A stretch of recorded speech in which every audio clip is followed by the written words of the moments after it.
Good morning, good afternoon, good evening. Welcome to the Metaverse Nomads podcast, where we discuss our favorite Metaverse games. The Metaverse Nomads collectively lead a gaming guild called Rome. Rome is currently 100% dedicated to Star Atlas, the premier play-to-earn game on the Solana blockchain. Joining me today are my fellow Metaverse Nomads. Jesse, how are you doing today? I am great. Good to be here. Fantastic. Ray, how are you doing today? Likewise, I'm doing great. It's good to be here. Very good. Fancy, how are you doing today? Hey everyone, loving it. Very good. Andy? Doing pretty good today. Very good. And then with his new microphone and very clear voice, Bonafide, how you doing today? I'm doing outstanding, brother. Thank you. Fantastic, fantastic. Well, we had a lot going on this past week. We had some industry news and we had some big Star Atlas stuff to talk about as well. So why don't we just jump right into it? And Ray, why don't you tell us what's going on in Axie? All right. Well, it was under the radar for a lot of people. Only if you only really knew about it if you had a Mystic Axie, which runs you around 30 Ethereum or $100,000+. And there was an event that I went to yesterday, as I am a Axie Mystic holder. And I have some photos that we can share with the rest of the interesting groups of people that I met. One of them being Delphi Digital and its team members. You know, we have the bucket hat in the yellow. His name is Oshiny, a well-known community organizer and cornerstone of the NFT space. And then we have Pierce Kicks and others. And we could just hop onto the other one. And we have another Delphi Digital, the brain behind tokenomics. And you just keep it moving as we go. We got Yield Guild games, so there was a great show out of people all around the Axie Infinity community, and we could just hop on to the next one. We got Elijah Bryson was there too, but he was all over the place. We got Dave versus Axie, a well-known YouTube content creator, who helps a lot of people with his content. And then last but not least, the infamous G-Host and an OG Dave, who was there when there was only 200 people in the Discord. And we have Ziori, who's onboarded, doing a phenomenal job. And so short and sweet, but it was a great time, good memories.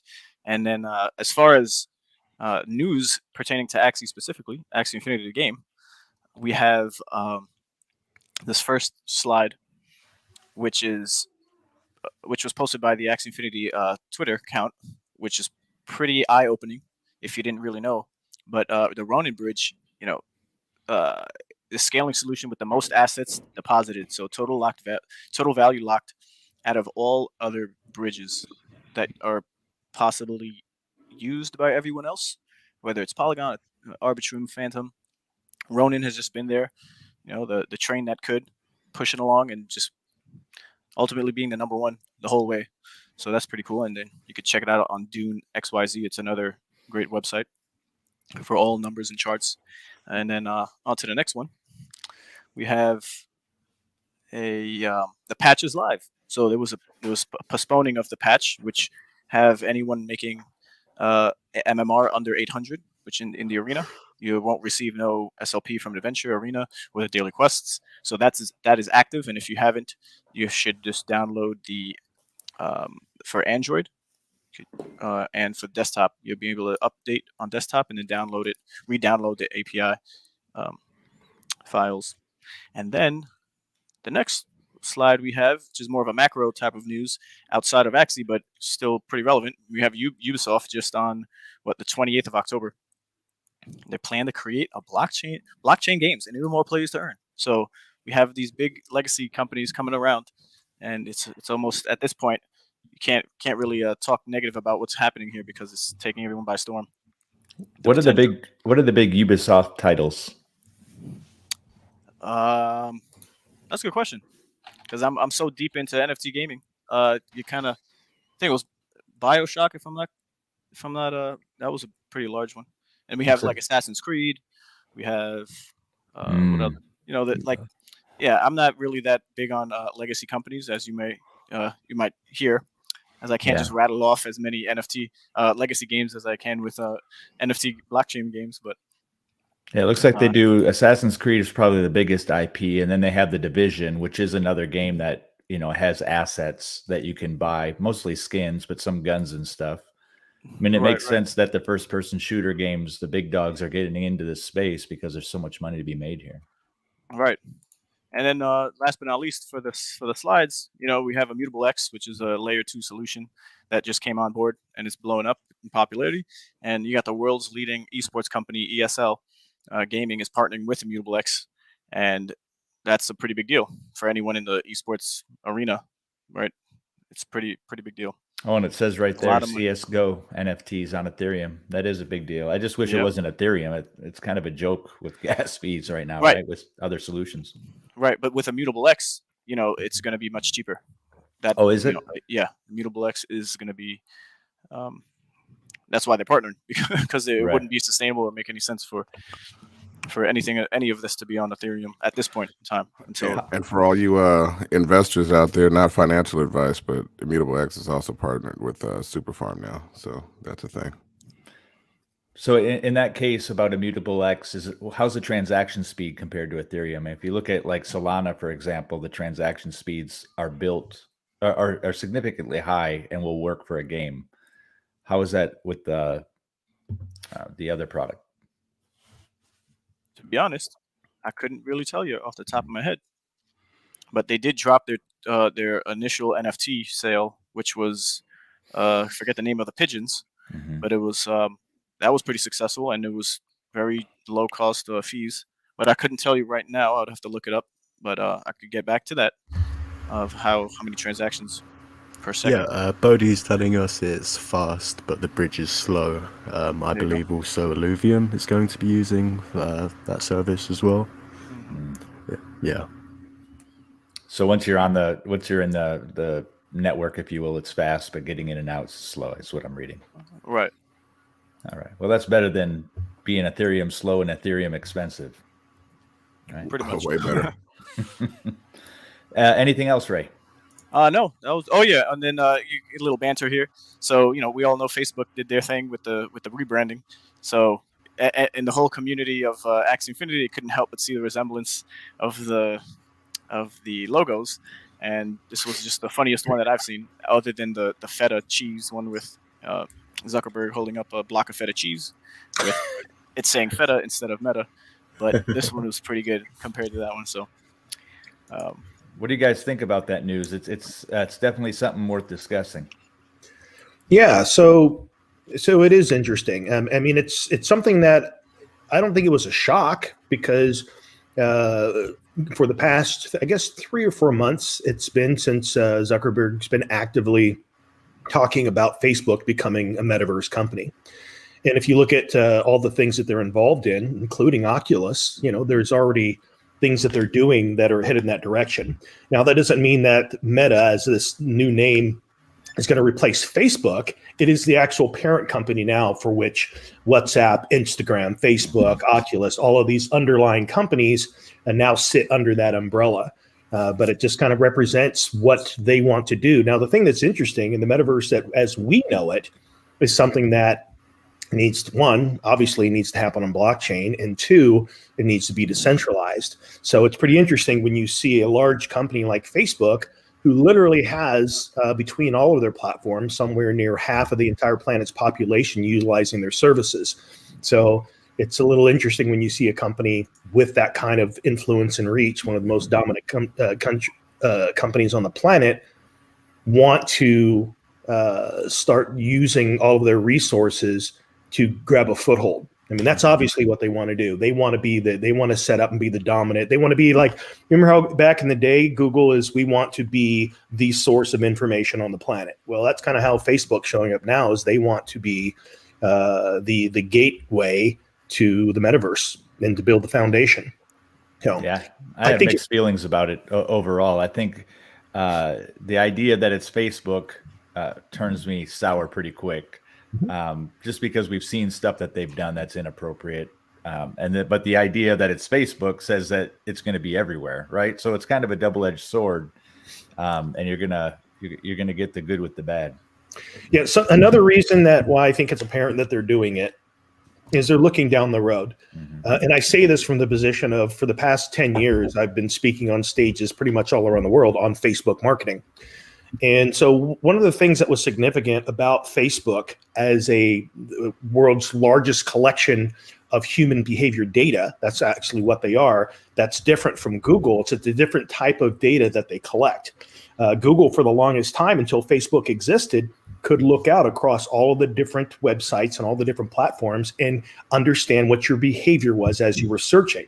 However, when Facebook showed up, the moment that someone went in that door, Google's on the outside going, what's going on inside? Because they didn't have access to that data. So it became this big separation of data that Facebook now had about psychological and human behavior data that Google didn't have. And that's why they tried to do their Google Plus, tried to create their own social network. They were too late to the game. That became a botched project.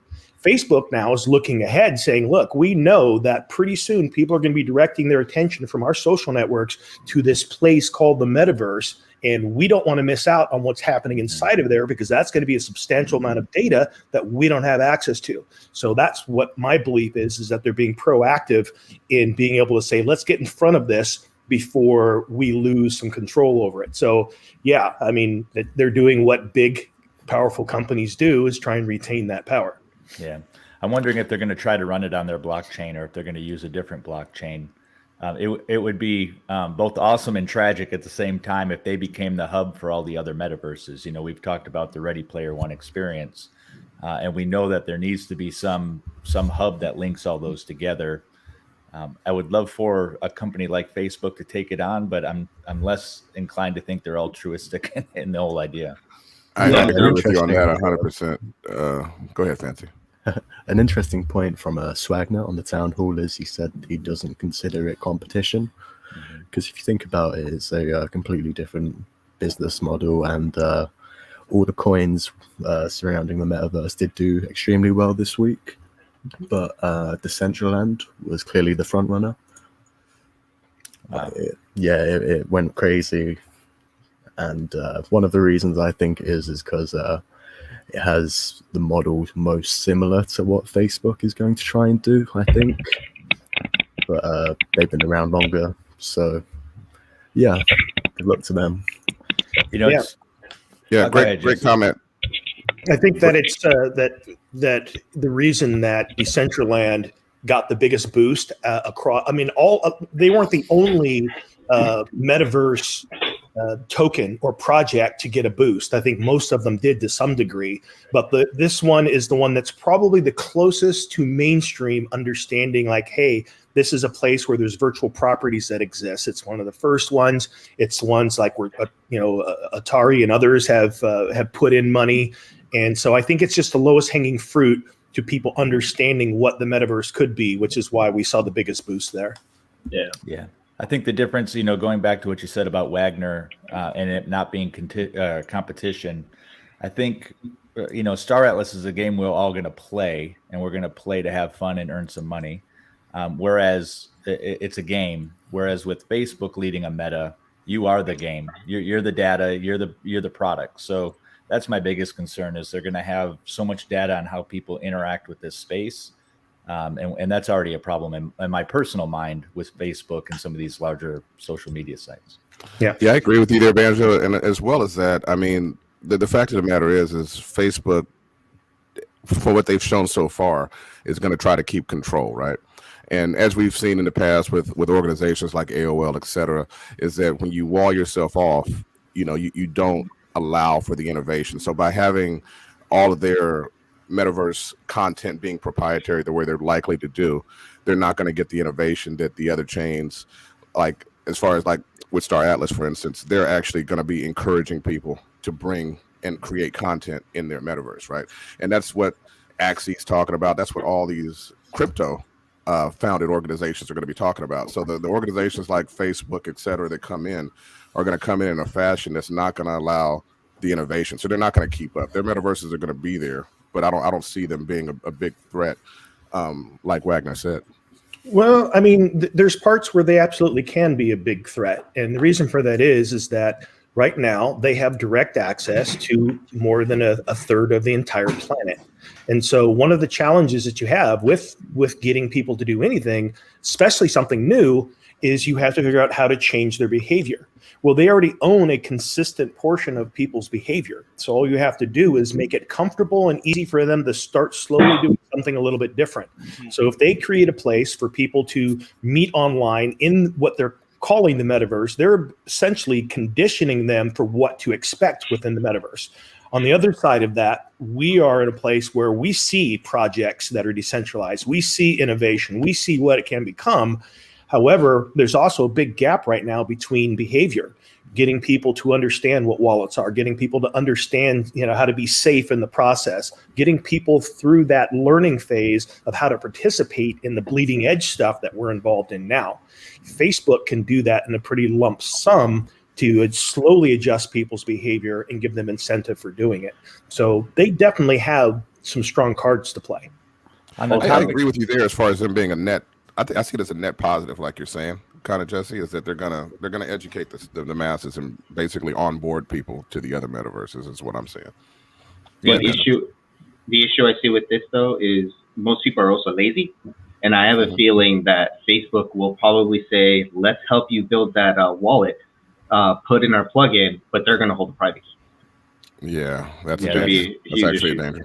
Yeah. Well, and if you think about what Facebook and again, this is my libertarian streak coming out. So if you think about what these organizations do with the people that they already have, and we already have examples where people are steering kind of narrative in large populations. Now you're going to have a metaverse where people are fully immersed, not just looking at a screen or watching a video here and there. They're going to be fully immersed with a company that has the ability to influence a narrative to you, which to me is kind of scary, right? When you have these big companies, or potentially even these companies that are associated with governments, holding the keys to kind of the narrative that you're going to immerse yourself in, that's a bit scary to me.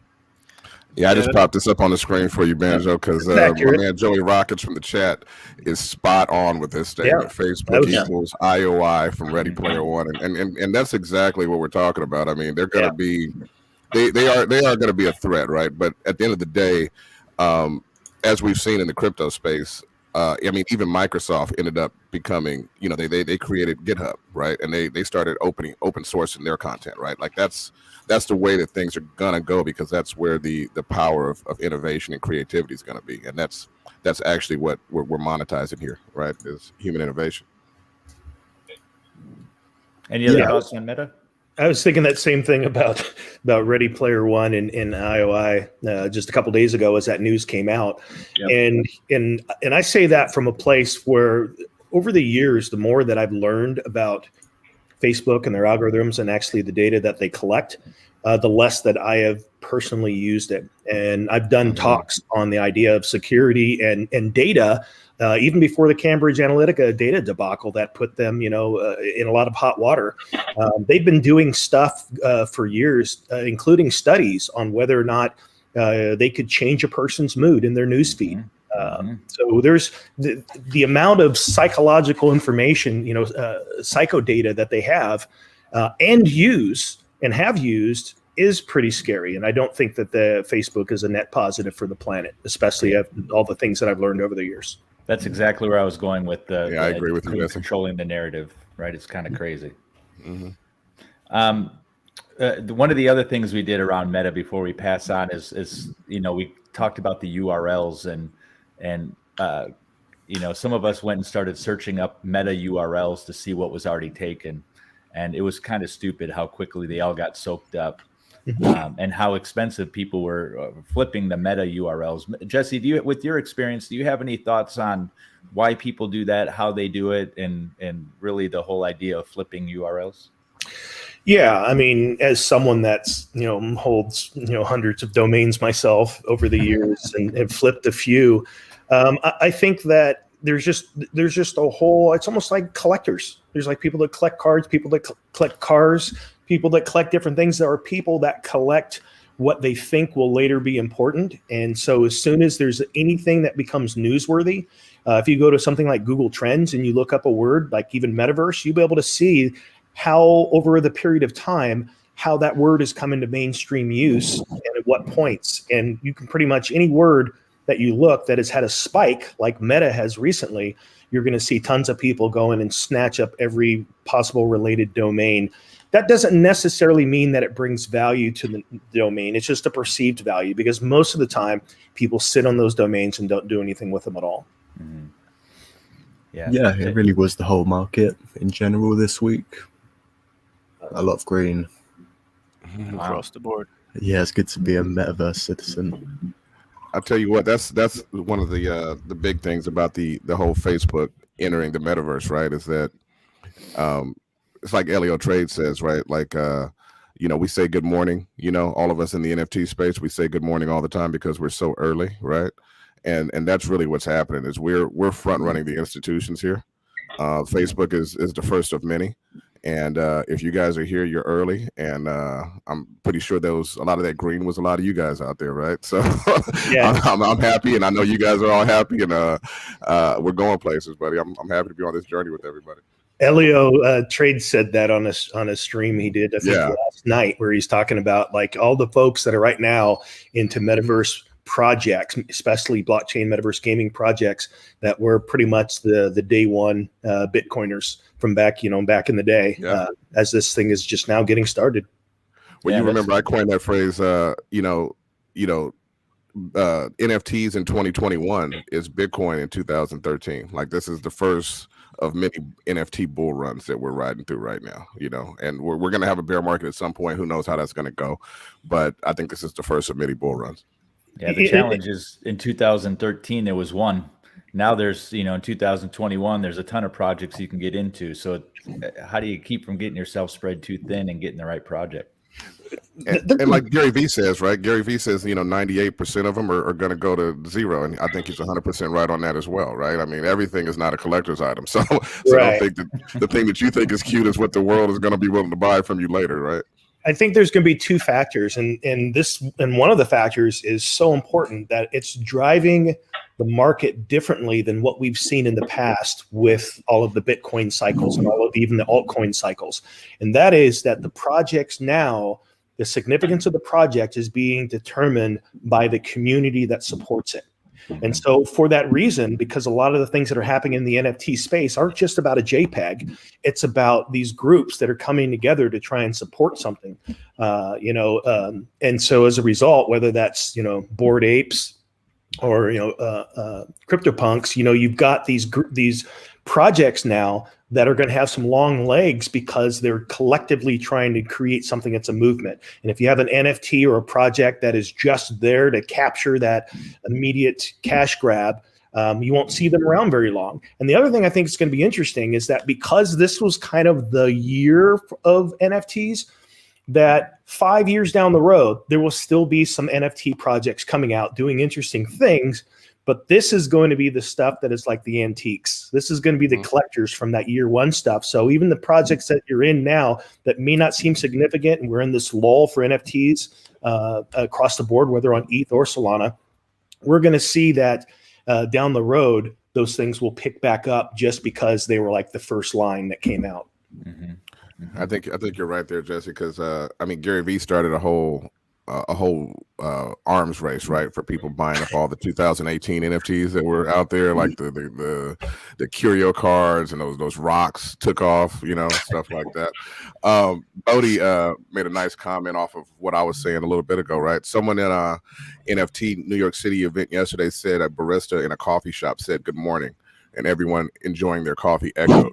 NFTs have landed, at least for this week. I think you're right, buddy. I mean, we are going to be, those of us that are here now are going to be the pop culture of the future, right? What we're creating right now, and hopefully we all, stay with our positive energy and everything like that, and create a nice space, because we're gonna be dominating here very shortly, I think. Yeah, this week is going to be big for NFTs because NFT NYC from the November 1st to the 4th. And then, they have every other group of generative art projects creating their own events outside of that. So if anything, it's going to be more of a rendezvous point to then meet up and go towards the projects that you actually are more invested in outside of just the macro meeting of NFT NYC. So it's going to be pretty fun week. And then CoinGecko's got got an NFT event here in about 3 weeks. It's pretty sizable. They've got quite a few folks from a lot of the different NFT gaming projects and art projects that are all coming together. So yeah, some interesting events on the horizon. Yeah. So are we ready to jump into Illuvium? Right quick before you do, Banjo. We got this from the chat, and I think it's relevant. Right quick, anybody want to jump on that right quick before we go? Well, we've got the banner running at the bottom. Rome is again a multi-game metaverse guild. However, we're 100% focused on Star Atlas right now. If you want to join Rome and come and continue the discussion there, or see what we're about as it relates to Star Atlas, you can go to gorome.io, and it's at the bottom there. We've had a lot of interest in people joining Rome lately. What do you guys think about the numbers joining the Discord? Well, I think it speaks volumes to the fact that gamers are excited about the shift in the opportunity to earn while gaming. I mean, in fact, I've been struggling lately. Like I'll go and download a game or look to a game I want to play, and it's just the idea of gaming without actually getting some return now is it's almost lost on me. I struggle to actually want to play a game because I don't have the same interest as I do in something where I can actually have some skin in the game and I can earn through blockchain gaming. Yeah, I was just talking about that offline, right? Like my gamer friends, come at me with games from time to time, and for the past year, I've been like, I only play to earn. I'm not. Where's the crypto in this? Okay, well, I'm not interested. I don't care how fun you think it is. It's stupid. Like it has no play to earn mechanics. I'm good. Which is interesting because we just heard that Steam made a move where Steam put a flag in the sand and says we are removing all of the crypto-based, NFT-based projects from our platform. They're not going that route, so they're going to be one of the diehards that says that's not what we're doing. Bye, Steam. So that, I think they'll be around for a bit, but once the NFT space really takes off, I think they're going to get left in the dust, or they're going to change their motto and just kind of follow on the coattails. All right. Speaking about I was going to say, speaking about the growth of our Discord and just the interest all around in the space, right? Entering here, Koji-san, a special pop-in guest for a couple of minutes here. Welcome, Koji. Hey, how you doing, guys? Thank you for having me today. Absolutely, welcome, brother. Man. Good. What's going on in your world, Koji-san? Oh, extremely busy, extremely busy. I got involved in so many launch pads lately and investing like private seeds. And I don't know, I got a good contact. So what can I say? So it's been fun. It's been fun the past 5 days. Then gaming wise, super excited about Star Atlas. Like I mentioned, I don't know what can I say now, but I think I can bring some big whales that wants to join. And I'm super excited about that. So we can have more power than we already have. And also nice about Illuvium. I love that clip. You were going to talk about it, I assume. Yes. Yeah, that's coming up next. It was a nice combination of cinematics with real action, but a little bit of deceiving, I would say. But what I saw, I liked. But I still love Star Atlas. And I had the big podcast. I think that was a huge Congratulations. hit. Thank you, man. I started with 1,300 people and I started escalating. And all of a sudden, I didn't know Paulo Quiroga, which you all know that is one of the founders. He was looking at the stream and called right away the community manager and said, can I join the stream? And he came. Mm-hmm. So it was super cool. And awesome. Just as a spoiler, that's what I've been told. Tomorrow, I have Michael on my channel. Michael Wagner. Nice. Congratulations, man. Good job. Yeah. I mean, because they love it so much, it was like, oh my God, this guy moves people. And I had, because we reached 2,200. Yesterday, I had an MAA with almost 4,000 people live. So it was pretty cool. I'm getting pretty big in Twitch. So bottom line, I love what he said. I pretty much, I think but one of the spoilers for me, and I can say here that Paulo said, I kept asking about, can you tell us anything about the Roy? I mean, it's anything. And he said, look, we know where we're going, we know what we're doing, and he actually gave me dates. He said for the end of November specifically, I don't know if you already knew this, probably you do, and you have said it, all the NFTs are going to be able to be in staking. We're going to be able to stake them, and we're going to get a 7 from 10% ROI monthly. You already knew this? That was our hear those numbers. I don't Yeah, that's we're using 8% kind of as a model. Yeah. Yeah, well, I didn't know. For me, it was really exciting. I was like, oh my God, I'm buying more ships from now. So I was super happy to hear.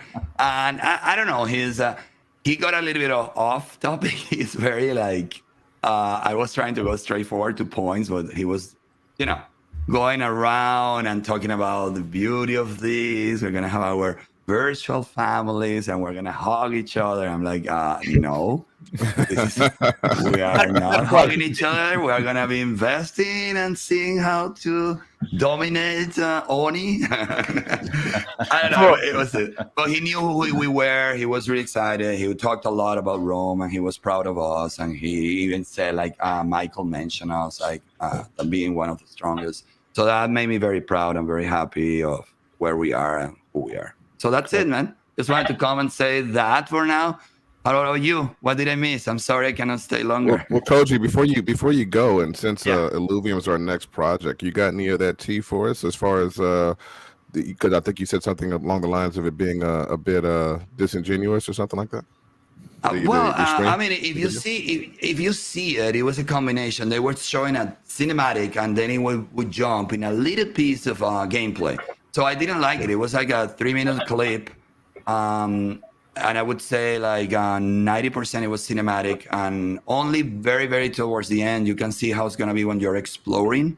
That one looks pretty cool. I wish they would have done more with that, but I think since the image was a little bit raw, it didn't look as neat. They preferred to use more cinematic. And then the part with the TFT type of game, which is the battle, that we don't know much about it as well. I'm not sure if that's the gameplay. I think it was cinematic as well. Maybe the zoom in when you were from the top, that it looked like a chest. That one. Thank you very much. That would be the look. But then they went into, again, a cinematic, and I doubted that it's going to be like that.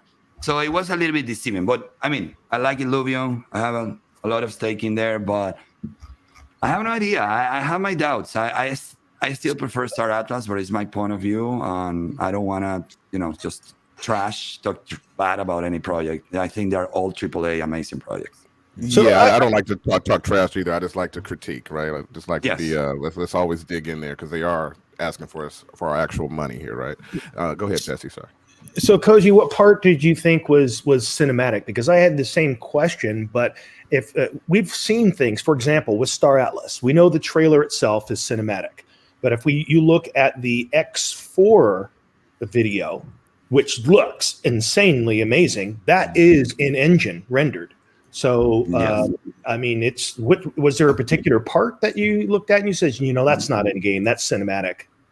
I believe the whole beginning, if I'm not wrong, like the first minute, I would say it was totally cinematic. There is one point in the beginning that you say, is this the part of the game or not? But I'm talking about the rendition. If you see the way it was rendered, because actually the game is what they show us in the last 30 seconds. That's gameplay. And you see it doesn't have the level of render that it had the first minute and a half.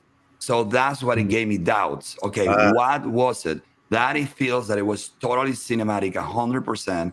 Then you gave me some TFT feeling with some cinematics, so you deceived me there. And then in the last 30 seconds, you gave me the real footage, which is great. I love it. I want to play with my little Illuvium, walking behind me. It looks super cool.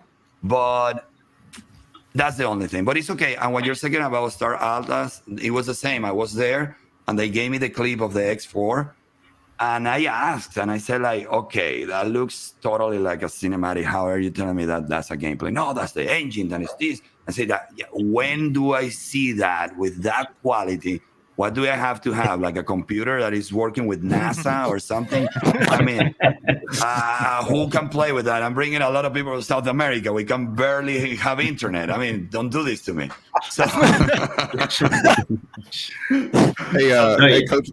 Yeah, Coach, go I know ahead, you got. Fred. I know you got to go here soon. I don't know. Do you have time to Dude, sit through the do the I trailer? can talk to you forever, but give me quick questions and let's see if I can answer the most. Well, we got the trailer. We can play it, and we can't play the sound. So maybe you can keep talking while we play the trailer if you want. Maybe point out where you see it, and we can also critique it while we go. Sure, and let's see if you think like me about it. Go ahead. I love that trailer. I'd just like to say from the beginning of a lot of stories or different games, it's the typical, ships crashing down, you're alone, right? It's kind of like the basis of any typical game you play. And Origin story.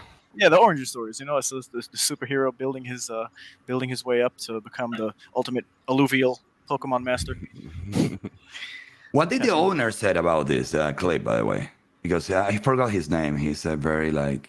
So like there's for example, Aaron this is giving it a feeling that it's trying to say that it might be, but this is a cinematic. I'm sorry, Yeah, what were you that's saying? cinematic. Yeah. What were you gonna say, Fancy? Go ahead. Yeah. So it's Aaron and can't remember. There's a couple of them. A couple of them are brothers. Yeah. Yeah. Hey, who are we meeting on Thursday? Ray, pretty sure with you. I'll see you, right? Oh, you're gonna be here, yeah. So there's another Axie Infinity. That's a derailed alluvial talk, but there's something going down in Brooklyn, New York, and it's gonna be at 4 p.m. on Thursday. So yeah, like this. Yeah. So see you there, man. Yeah, I'm going just for the day. So like that, when it came from the top and then the cinematics, that's deceiving. I don't think when you're gonna start a fight, it's gonna be like this. So until this point, I would say it's 100% cinematic. Nothing is gonna be from the game. That's the game. Yep. That's the game. But just a look from the top, and then it comes back to a cinematic. This is not gonna show up before you fight, and this is all cinematic. So don't you agree? Do you think this could be real game? I don't think it can be this cool. Honestly, this is cinematic. Yeah. So I think the camera angles. That'd be amazing. This could be. Let me give you something. That could be a replay of a match that they already did, and you're able to go through the thing, and that could be. That I agree, but that one could be as well. I don't know, guys. Well, let's say that is the actual gameplay from an esports perspective. Do you see that having any potential? Well, this doesn't have potential. not so much the cinematics, but the game. No, that if you show me that from different angles, the other thing that we saw, this is gameplay. By the way, this is gameplay. Yeah, that's gameplay. No Man's Sky. I love. Yeah, and it looks great. And that I love. Here's my challenge with whether or not I think it can be like esports is that when we're looking at the actual combat side of it, the combat moves seemed really generic. Now, I mean, they may have some that are more specialized, as when you're looking at like some like Mortal Kombat tournaments and things like that, you can appreciate the moves that they made and the ways that they countered. But a lot of this right here seemed like it was more grinding combat. So that's the part that's like, how do you really, announce or pay attention to like, wow, this person just did this, if you really can't tell what they're actually doing because it just looks like they're just smacking on each other without strategy. I'm sure that there will be plenty of strategy, but it was really hard to see within what we saw there in the trailer. So how it works in normal auto battlers is you have a character and they hit until they reach like the maximum amount of mana, and then they do their ability, and then they have to get full mana again, and you can amplify all their stats with items. I'm talking about teamfight tactics, but yeah, it can be quite competitive. Like the combinations you can use, there's like more than one thing that you can match up on like each one, so it does get quite complicated, and it'll be very hard to like meet someone with the exact same build as you. Right. I think it's going to take some work for you to not just capture them, which might be more easier than leveling them up, and then getting your alluvials to the point where you're going to be able to win a substantial amount of Ethereum that actually matters. But other than that, I think selling them for a profit is going to be more lucrative than for the short term of making profits in the game than besides the graphics and what we're speculating on what is or what is not gameplay. It's not going to be everyone's cup of tea. What's very attractive and reminds me of the gameplay in the open world is No Man's Sky. I just can't help but relate this game to so many others, and that's what doesn't kind of get me excited as much as something like Axie Infinity. Although, yeah, you could say the same thing for every other game that's ever been created, because they all kind of feed off of each other, just like movies and with the storylines and the origin stories. But just because we're in this nascent NFT gaming phase of the whole industry being revolutionized when it comes to play to earn, and with the history of Illuvium, so my personal opinion, it's more of like they didn't want to get left behind, so they did what they did in the beginning, came in guns blazing, and now they have this to show for it. But similarly to Star Atlas, they have that zoom in of the eyes, right? And it's just like it happens twice, not just once. And it's like, was it? Yeah, it's just my own personal nitpicking here, but I just see a lot of incentivized reasons why people are in the game. And there's going to be, of course, that core community who's down to play it because they love the game. Yeah, and just when it comes to the actual trailer, now off of the point of just making money in the game and playing, I'm wondering if you could just fast track or skip the little graphic that might take place of the slow motion portal that opens up, which takes you to the battle arena, right? Because I think if you're in the real world, just like in Pokemon, there would be a little cutscene, and then you get to your Pokemon fighting on a Game Boy Advance, or even in the later games that were created. So I'm thinking that's going to be the generic cutscene of whatever you're about to face, and then you can jump into an arena, and now that's where you could battle and potentially capture or weaken them enough to capture them. And then, so are the arenas automated, or is there a player skill component? Not sure. In TFT, in general, the skill is the positioning of your.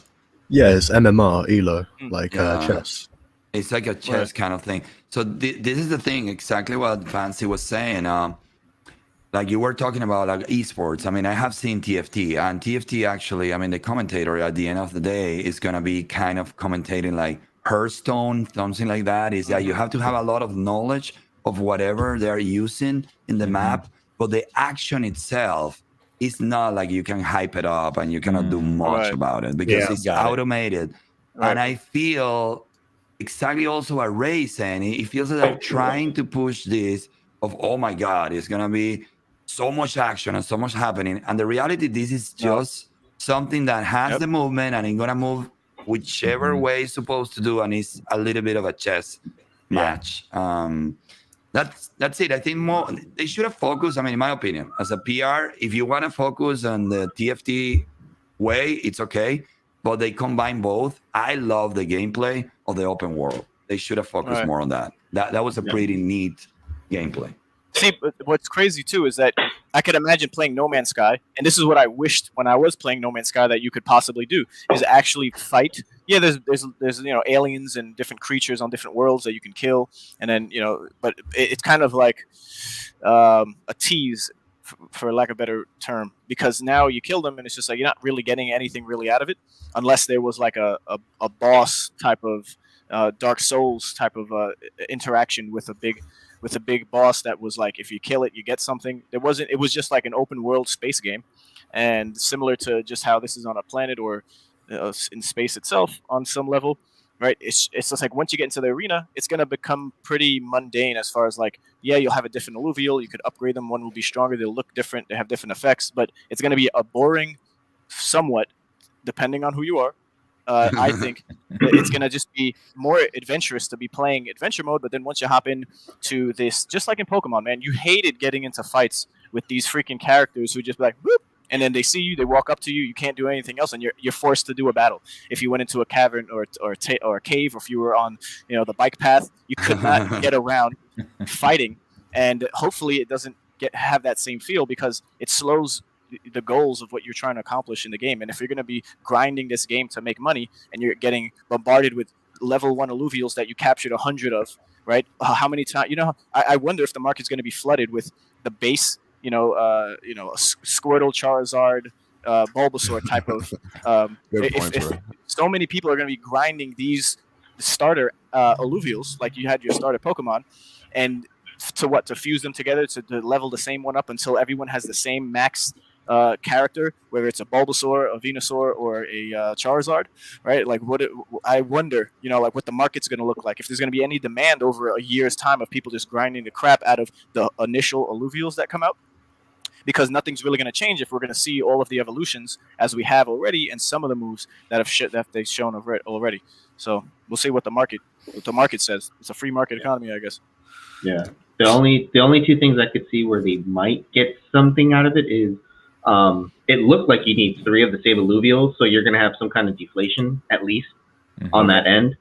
And then the other thing is in Pokemon, especially in Pokemon now, there's certain they have certain attitudes that provide a boost for one certain stat and then a debuff on a different stat.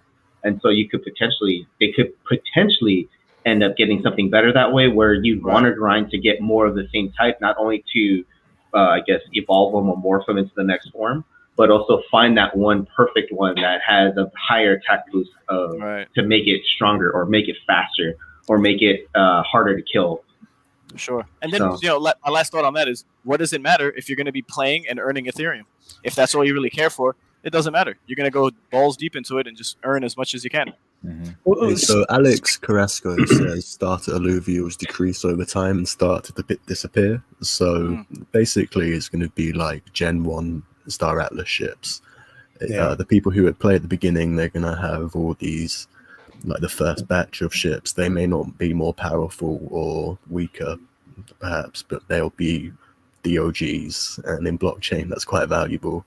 So people are going to go around catching all of these, and then they're going to start to disappear, and then they're going to get replaced with like the next ones. But if all of them get upgraded to the max tier, I think it'd be quite interesting to see some of the lower tier ones start to increase more like in value than the max tier ones. I think that'd be quite a sight. Right. So here's a question for you guys. So, I mean, what do you think is really driving the project then? Because the project has some amazing supporters. I mean, like the heads of other major projects in crypto. And, we all know that if you've been a part of the project for a while, it's like Alluvium's been very, very good to me. If you've been staking it for the past 3 or 4 months, you're like 4x on what you put in. So what is driving the project? And also another thing interesting, it punched past 1,000 last night, went all the way up to 1,036. I think it's dropped back a little bit under now, but what is driving the price of Alluvium, especially being that the project was delayed, didn't have any impact on the support it had? What is it about the tokenomics, if anyone understands it, that's really driving the price and support for this project the way that it is? I mean, just to play Mr. Contrary over here, Jesse. I mean, I think a little bit, to a certain extent at least, the answer is in your question, right? I mean, there's a lot of big supporters that were reached out to by Alluvium and basically onboarded, right? So those bags are pretty heavy, like you just mentioned.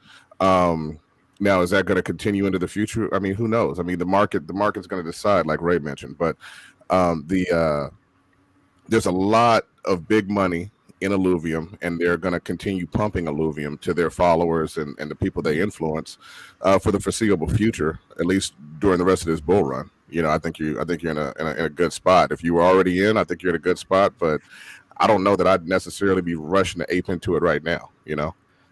Yeah, for sure. And earlier on when they first came on the scene, there was the community, like Bodhi is saying, had time to build, and there was a lot of strong support in the beginning, and there was a lot of feuding going on between Axie and the communities of Axie and Alluvium, and so a lot of people hopped over from Axie because at the time people were unsatisfied with how the game was and the lack of updates, and it was a dry phase for Axie Infinity.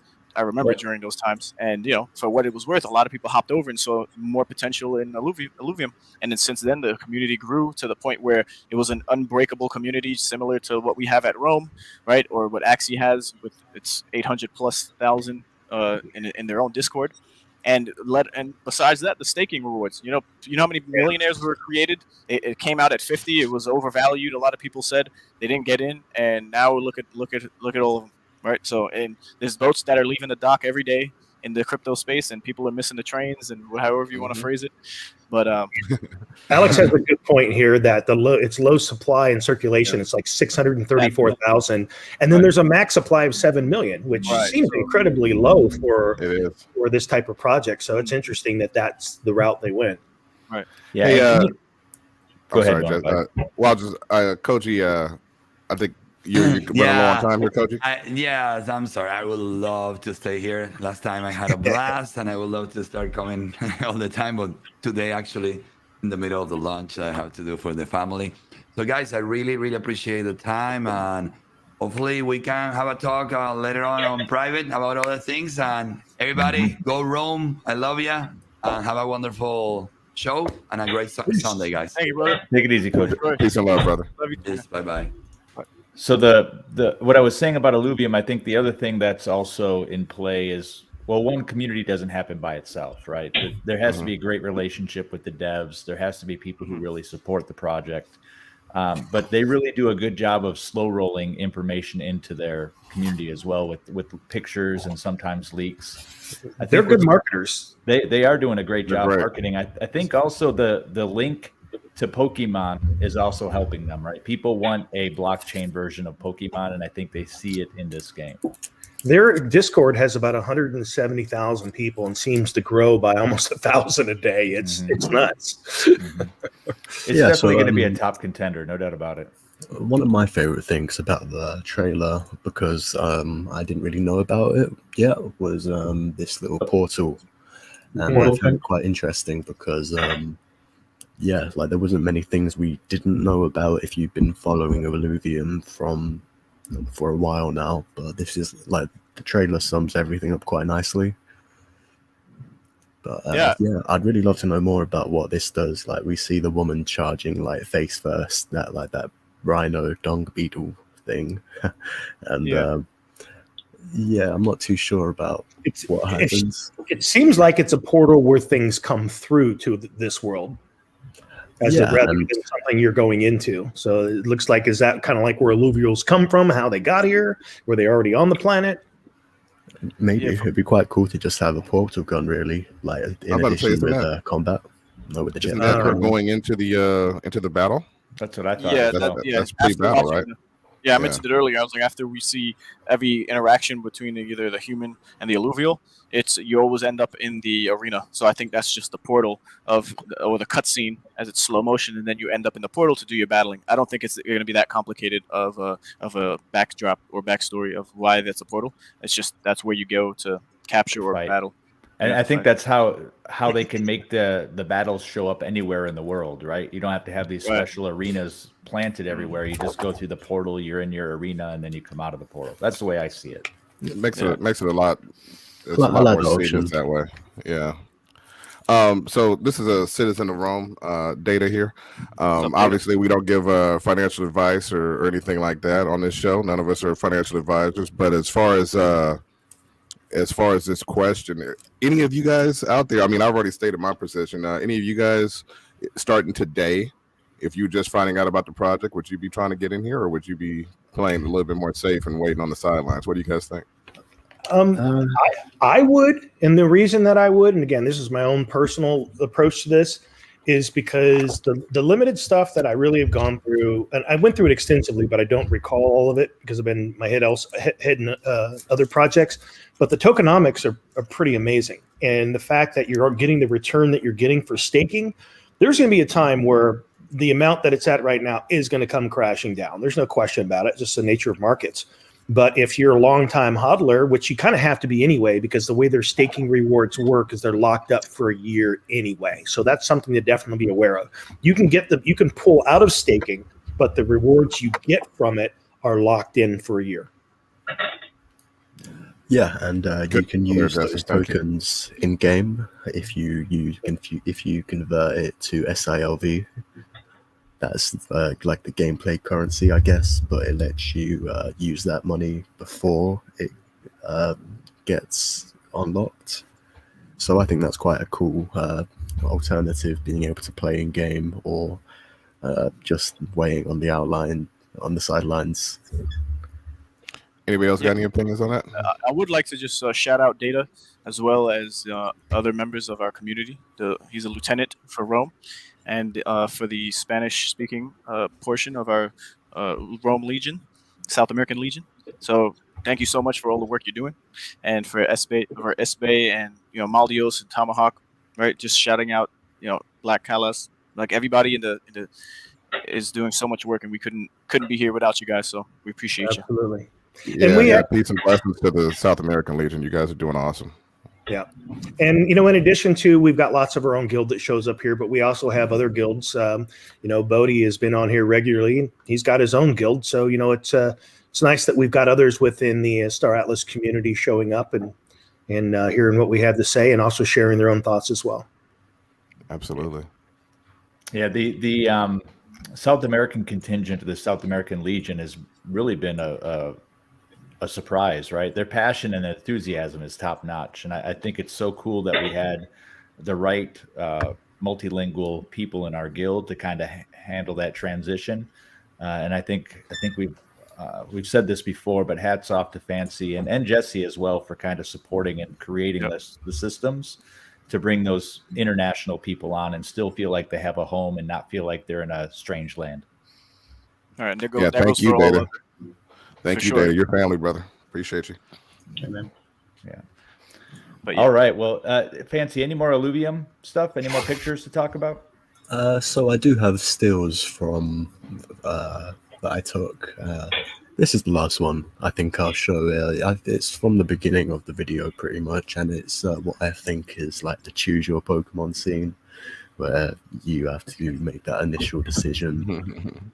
Like it might just be the one that comes up to you, or you might find it like a bit of a walk away, but I don't imagine you'd be going without Illuviums for a while. It's the Pikachu of Illuvium. Yeah, it looks like it. I think its name is Atlas, maybe. Oh yeah, that's what I was saying. Yeah, I knew they had a name for something that brought up Star Atlas. Yeah, that's exactly what it is, Fancy. Yeah, because they had a giveaway called Atlas at the Movies. It was this little guy eating popcorn watching a movie. It's like you said, Jesse. They're pretty genius when it comes to marketing, and I think that's a big part of their success. Yeah. Yep. Just by that name, you brought a whole different community in Google searches, right? Yeah, absolutely. And what a great segue into talking about Star Atlas. So this past week, we had a lot of things happen. We had the town hall. We had, we'll skip Gala. We'll do that next week. But we had the town hall. We had the release of the roadmap. So we have a lot of things to discuss. But before we start in the actual things that happen, let's talk about where we're at with the factions. So we continue to have Mud at the top, Oni in the middle, and Ooster at the bottom. The numbers look pretty similar, although it seems like there's some larger accounts flowing into Mud now. Any thoughts on the leaderboards? Yeah, Oni's really shooting up there. Sorry, Jesse. They keep bouncing back and forth. Whenever I check my account, sometimes there's some ships in it, sometimes there's not. So they're still doing lots of balancing and adjustment. So, I think these probably are good averages, though, that we can look to. Mm-hmm. I'm kind of surprised that Ooster's sitting at the bottom. It seemed like one that would be a faction that a lot of people would be interested in. I honestly thought Oni would be the underdog consistently, but I know we've got some bigger bags flowing into some of the different factions. I was hoping that Oni would be the underdog, but I like coming from the bottom. And shout out to the Ooster, Apex Hoss, Ooster for the win. Yeah, man. Anybody that's Ooster, man, I want to see you guys, man. Start showing up and speaking up, man, because you guys are going places, I'm sure. And I think it's also worth calling out again, just for people who are new to Star Atlas, is the factions are race based, Mud, Oni, and Ooster. But when we finally get into the game, you'll be able to play, at least what we're being told, you'll be able to play another faction. But it stands right now, everyone who's Mud is human, everyone who's Oni is alien. Have we heard any updates on that at all, or is that pretty much where we stand? That seems like it. Yeah. And then, just to be clear, you're saying that you can play any faction in your own faction you can play any race in an own. The easiest way to think is faction is the location you're in with the resources available. That's more available, and then you can play any of the three races. Yeah. Right. And per Wagner, even immediately going into this, these factions are warring. Mm-hmm. Mm-hmm. They've been warring before we even start playing. Yeah. Right. And then there was another tool that just popped up on social media today that another guild created on their website. I think it's a fantastic tool from afia.com. They've kind of put some data up on their website that shows you what the current price of the ships is, what the best bid is, the best ask. And it also tells you if you're in the money on your ship or out of the money on the ship, meaning can you buy one at a discount from MSRP, or are you going to pay over with a premium? And there's no big surprises on here, maybe with the exception of the Grenadier being at a discount, but I'm not too surprised by the premiums and the discounts on the ships that are listed, except for maybe the Packlight also. How about you guys? This is the beauty of blockchain. I mean, it used to be in the world of software, a company would have to have an open APIs, application programming interface, to get access to this data. But this data lives on chain, and so they can get to it and create these kind of cool apps. I think this is a great tool. And I also think it's interesting that prices are doing what they're doing right now.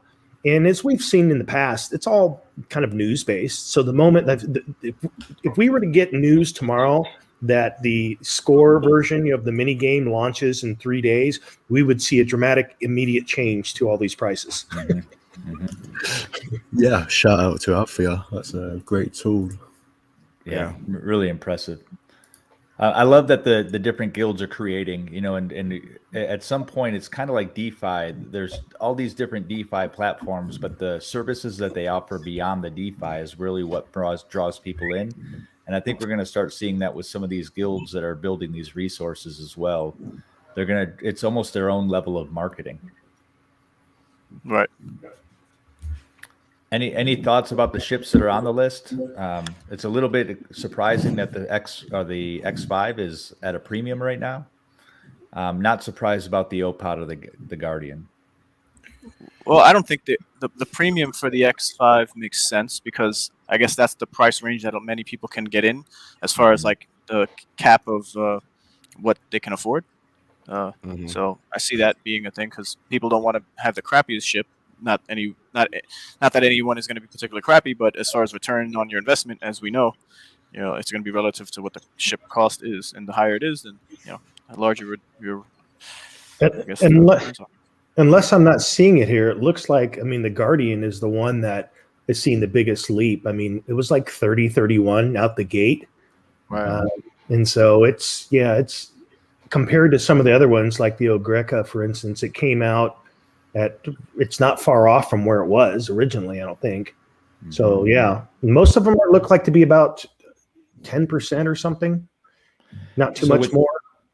With the score missions, is that going to be based on the current price or the MSRP? Because if it's based on the MSRP, it seems to me that there's an opportunity with the ships that are at a discount right now.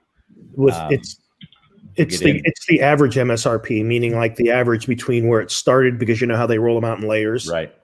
So it's the average of that. It's what they're using as the ship's base value that they'll be doing the staking rewards on. Nice.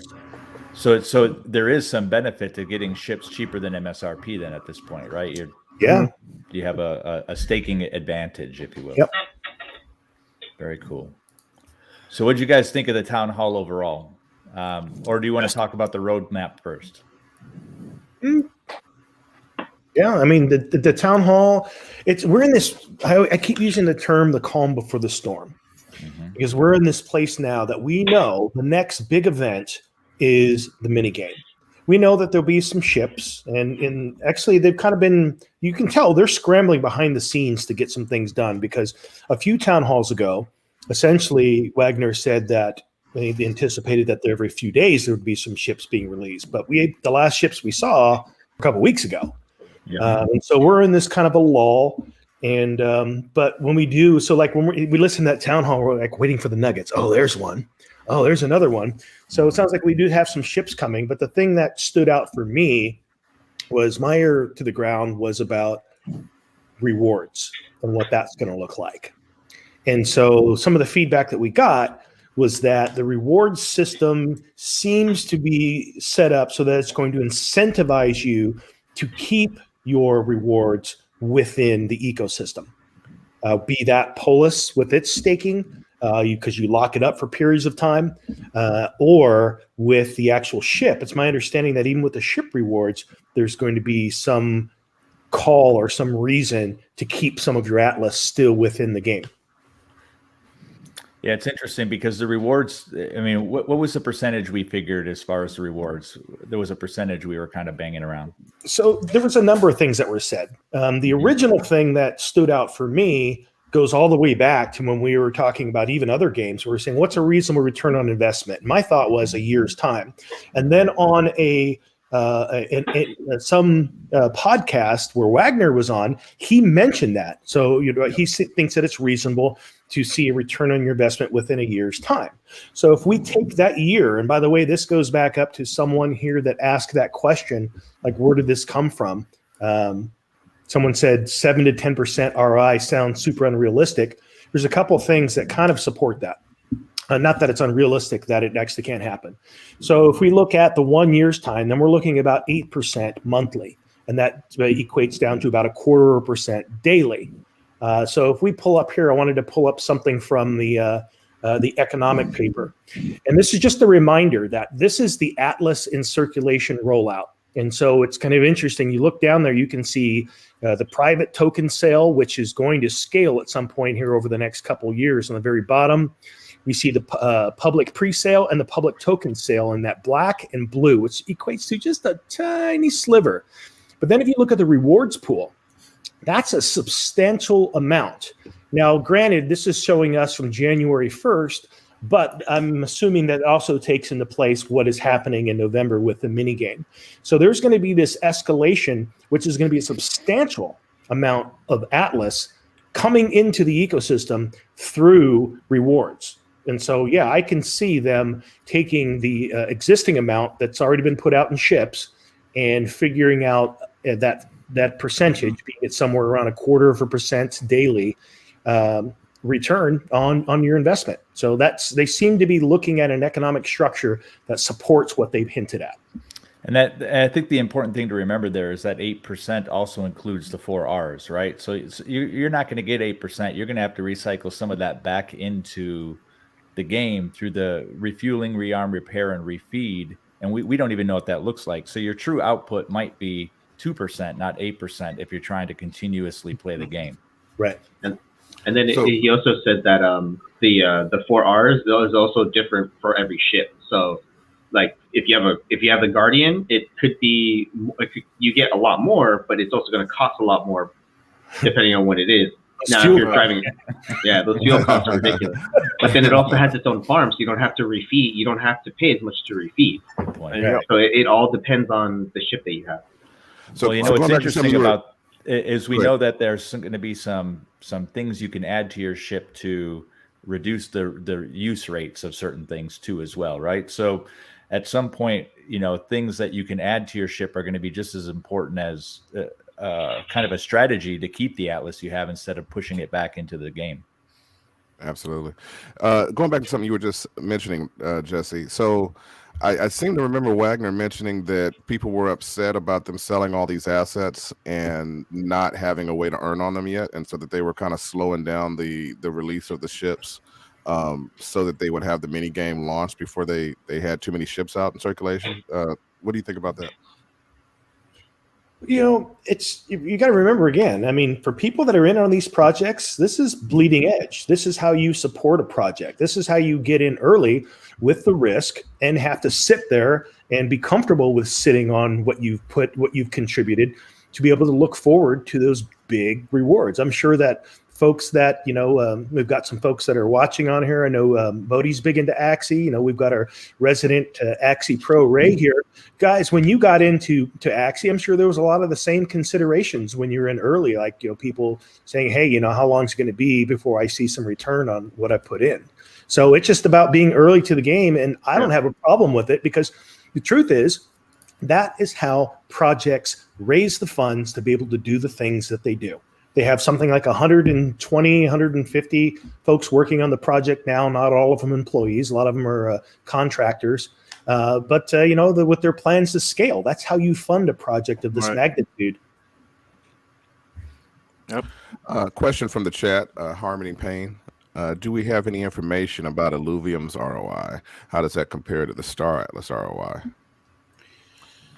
Well, Illuvium has staking right now, and Star Atlas, the only way that you could make money is by flipping your NFTs at this exact moment, or selling, playing the market for your Polis and your Atlas. So those are your only options for making money on your investment at this time. As where with Illuvium, you can earn rewards, but that reward is actually locked up. So it's not an actual tangible reward that you can take today. So I think they're different projects in different places. So I don't know that they're immediately comparable. But from a locking perspective, I mean, was there an advertised rate of return for locking Illuvium up for a year? Oh, it started at something like probably close to like 400 or 500 or something. I think it's down to about 300 or something now. Percent?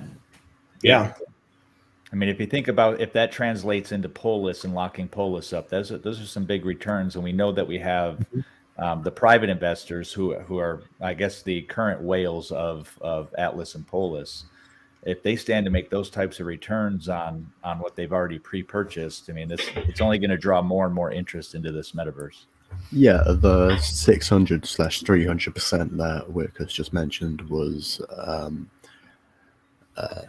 sorry, I just mind farted.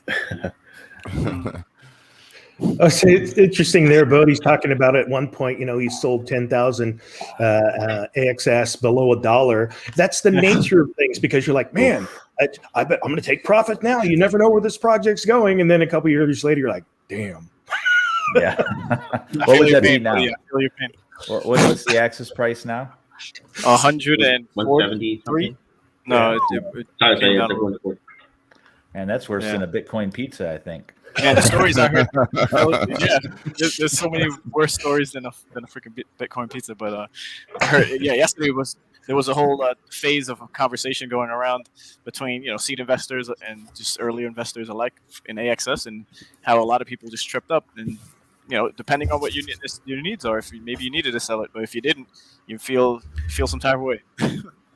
Yeah, I remembered what I was going to say. That number, 300%, that's for yield farming. So you have to consider impermanent loss. And since it's on the 8th blockchain, you have to pay a gas fee to stake it. So I did that when it was around 40 at like 3 a.m. a couple months ago. But right now it's really, really expensive. So if you have a small amount, it's not really worth it. But if you have a large amount, then it's better for you, I guess. That's ETH in general, though. And I don't know what it is exactly in the tokenomics, but they actually have some things they do to offset the impermanent loss. Because I've seen even that portion that is staked that way in the pool just continue to go up. So they've got something that they're doing to offset that. Yeah, and while it's staking for that lock period, it's also cumulative, so it's going to keep on adding on to itself.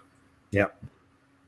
I think the question remains then, what can you do with your Polis if it's locked, right? How can you still use it within the metaverse if it's locked in? And we don't know if it's going to be locked into a certain DAO or if it can be up leveled to another DAO. We just don't have the answers there. So if you lock it too prematurely and that prevents you from actually having the political influence in the game, that creates issues as well. Yeah, I think a flex option would be good. Not having to lock up Polis for a long amount of time. If there's going to be like additional options in the future, I think. Well, they do. I think that they mentioned that there's going to be something like a 6-month. I don't know if that was the lowest. Maybe there'd be like a 90-day, like maybe a 3-month, 6-month, year, 2 years. That's probably they'll do something like that. And I'm actually, as a Polis holder with a considerable amount, I'm okay with doing that, as long as the return is enough that's producing Polis, and maybe that reward I can do other things with. So there's still a way that even though I have it locked up, I still am generating some Polis that I can take and do other things with that Polis. Right. Yeah, it definitely seems like it's a time to be buying Polis. It's down. I think it went down into $6. It's around $7. I know quite a few people are taking big stakes in it now because they think we've reached the bottom. It went up to $9 last night. Oh, wow. I haven't even seen that yet. And then it dropped back down under 780.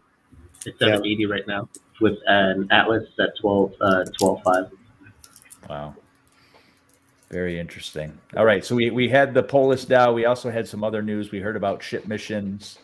Anyone want to kind of brief what the ship missions are going to be when we first launch?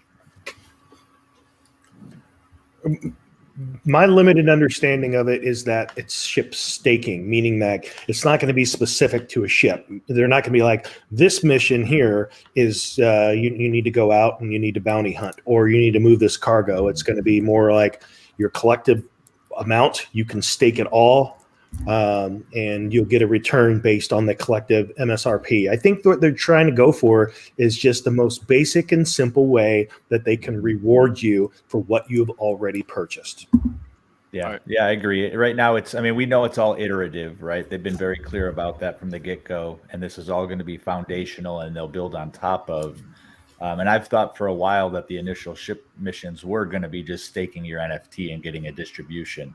So it's really DeFi through the lens of a piece of NFT art as it stands right now. Yep. Yeah, what I found about him explaining it is how he said that they're designing the smart contracts in a way that can be used on different platforms. So not just for the mini game, like what they're doing now is also work for Unreal Engine 5 and mobile in future if they want to do that. Like that work's already done.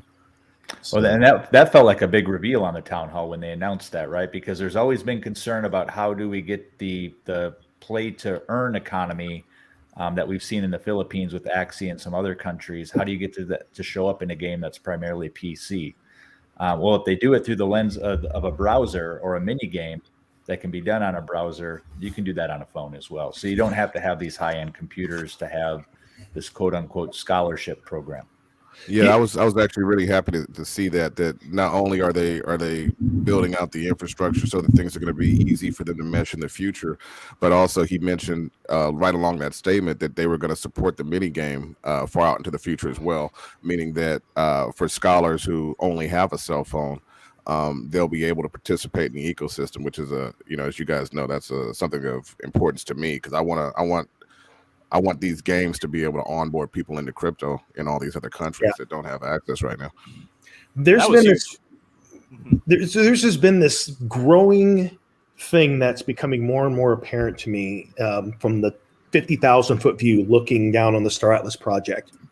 It occurs to me that at the heart of what the team there is doing is building this infrastructure that is going to allow people to interact, to create utility so that people can come into the metaverse and create groups and do things as a group. And you've even heard them talk about the different functionality that they want to build in to what guilds can do and what the DACs are within Star Atlas. And it's almost like they've taken the theme of space and layered it on top of that so that they could make it work. But the truth is, if we take that whole thing away and we look at the functionality that's being built in for a way for you to invest within the ecosystem, for a way to get rewards, the way that people can come together as a community and say, let's do this as a group and create these really interesting smart contracts that have this different functionality. And when you peel back that stuff and look at what's sitting underneath, they put a lot of thought and effort into what's being created. And what I think that's so fascinating about that is that there will come a time where we'll be able to use that same platform for the things that we ourselves create in that ecosystem. I want to elaborate on that too. I written down just the other day, like my thesis on why Star Atlas is on another level compared to any other NFT gaming company or community, is because although communities are stronger because there's a lot of people who have an interest or maybe are making a return or they like the art or whatever it may be, with Star Atlas specifically compared to others, it's almost like, as Wagner said, they want to reward guilds. So the communities that are going to be involved making or breaking this game, if they stay or don't stay, are going to reap the greatest rewards, which incentivize them to stay, which is basically the whole community of Star Atlas itself, right? It's going to be comprised of these cliques of guilds with people who are passionate of the banner that their guild carries, and then overall, even if the guild broke apart, they would still play Star Atlas because they would just jump over to another guild. So it's not like you're really going to be losing members for any other reason, because it's going to be it's just like the strength of this project is going to be something that's that's going to evolve or is already like a there's no competition compared to like communities, right? And then we see other games where there's going to be a necessity for guilds, right? Because there might be kingdom building or wars or faction, just like in Star Atlas, but is nowhere to be seen yet. So we'll see how it goes. So from the perspective of getting people involved all around the world, what do you guys think are the must-haves for future games? Obviously, we've already kind of nailed it must have some sort of scholarship function, right, to get people around the world to be able to play the game. Anything else that you think a major play-to-earn title is going to need? Well, I think Wagner just touched on that, and we got guys going at it in the chat about it right now. One of the key elements is going to be mobile access, right? So, those of us that travel around the country, you know that you go to places where they don't have, where they basically skipped telephones and went straight to cell phones, and they don't have computers, but they're on Facebook because they have cell phones. You know what I mean? Mm-hmm. And so, if you're talking about onboarding the world into the metaverse, you have to be mobile compatible. So that's one of the biggest, not necessarily a red flag, but one of the biggest concerns I have when I see these games that are built in Unreal and they have all these great graphics and all of that is, I mean, if a person couldn't buy $100 NFT, they damn sure aren't going to be able to play your game. So that's a concern. And so as a person that wants to be able to provide scholarships on these games that I get involved with, I look for that. I look for how concerned they are with being mobile compatible. That's a big deal. So that raises a question. So right now, we know that as far as functionality from a resource consumption, that the mini game should be fine on a mobile device because it's going to use the same interface that we access right now to go into the marketplace. Mm-hmm. However, like in the case of most people that are using a Phantom wallet to connect to it, there is no Phantom mobile. So that kind of makes it so that right now, unless there's some other login mechanism that Star Atlas puts in place, as kind of like they do with Axie, to where you can log in without actually having to connect the wallet because it still knows who you are, kind of thing. That would be a way that you would be able to then be able to use your mobile device. But as it stands right now, we're locked to desktop unless they have that. Yeah, that's absolutely right, Jesse. That's another point where Axie's leading the future, right? I mean, they're the only ones right now that actually provide a real scholarship availability, not only through the ability for people to use your assets, but also through their mobile access, like you just mentioned. Yeah, and in the chat we see that Apex House said Phantom Mobile is coming though, so we may be able to solve that issue. Yeah, I was about to mention that. I think it's coming either at the end of the year or the beginning of next year, but it's coming soon. One of the things that I think where Star Atlas could up-level the whole scholarship program, and I brought this up in the foundation room, is to make the relationship trustless, right? So right now, there's a level of trust that's required in Axie where you have to pay out your scholars and your managers by hand, if I understand correctly. Mm-hmm. But if they were to create smart contracts that were essentially job boards where guild members or maybe even non-guild members could pick the job, it happens in escrow, right? So there's a smart contract that will execute. Once it executes, then the person gets paid automatically. You get your distribution automatically.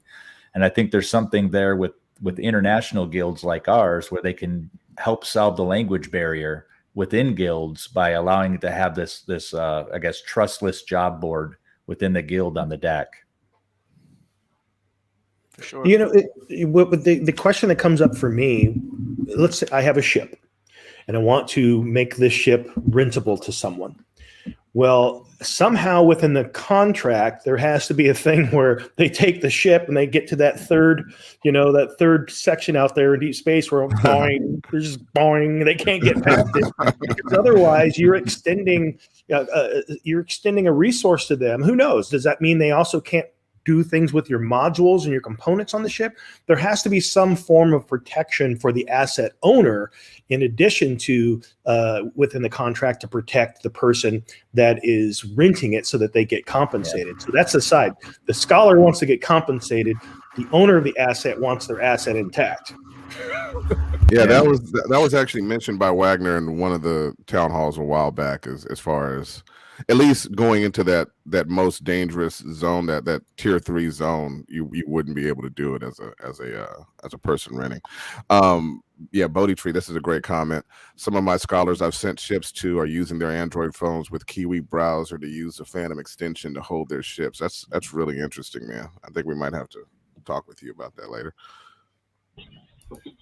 Well, then it's not just the deep space zone, because we know that beyond the minigame, of course, but even in the mid-tier zone, you could all the modules that you buy and all the components that you buy, those things can get blown to bits and reset your ship back to zero. So again, that leaves one safe zone where where you're not subject to loss based on what your scholar is doing with your ship. Yeah. Maybe there'll be different levels of smart contracts or job boards where you can do that, because I see, let's say you've got a high value investor who doesn't want to play the game. They just want to put their money into ships. And maybe part of that investment is them or the people who are leasing from them take out an insurance claim on that ship. I was thinking that.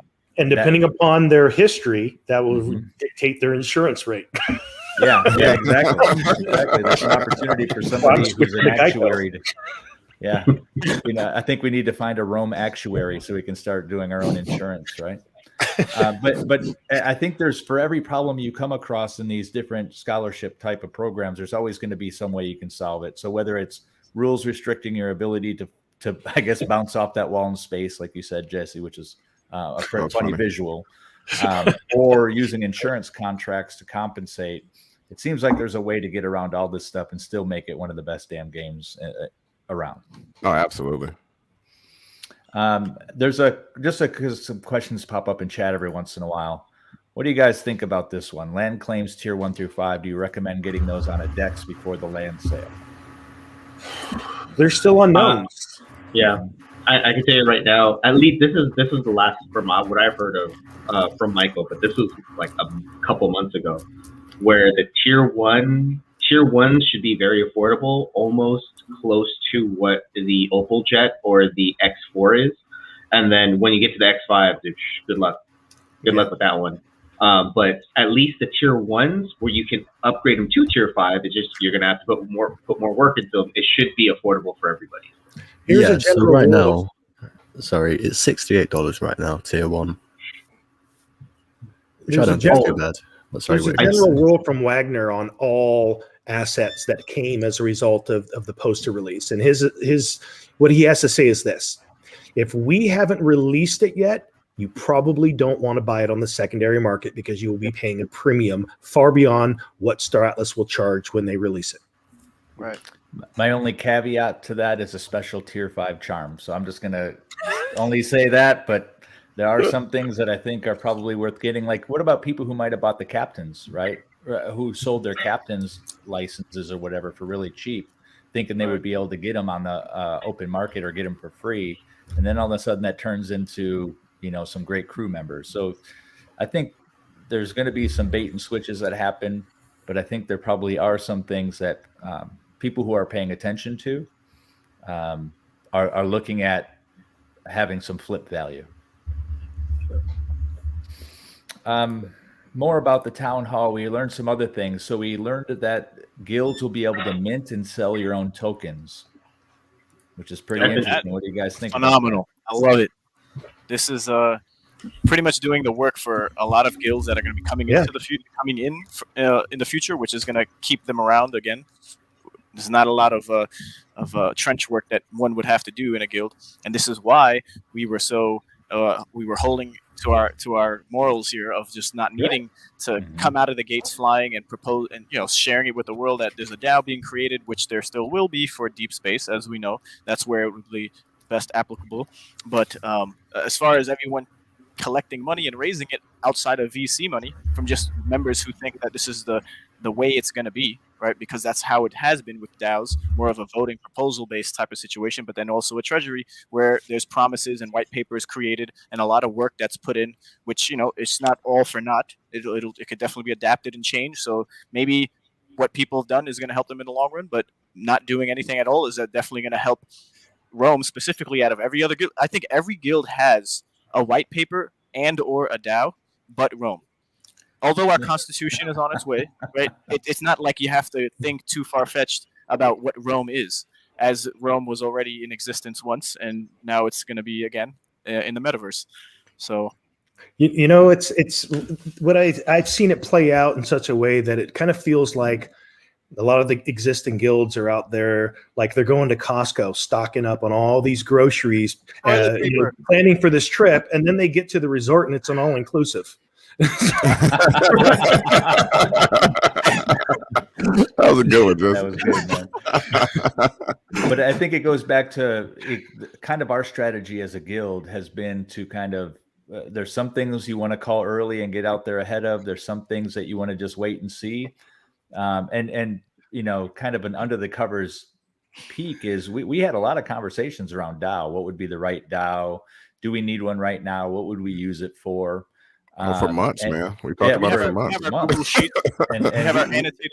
We did a lot of legwork just to see which would be the right one. And the cost always came down to be an issue. Cross-chain compatibility always came down to be an issue.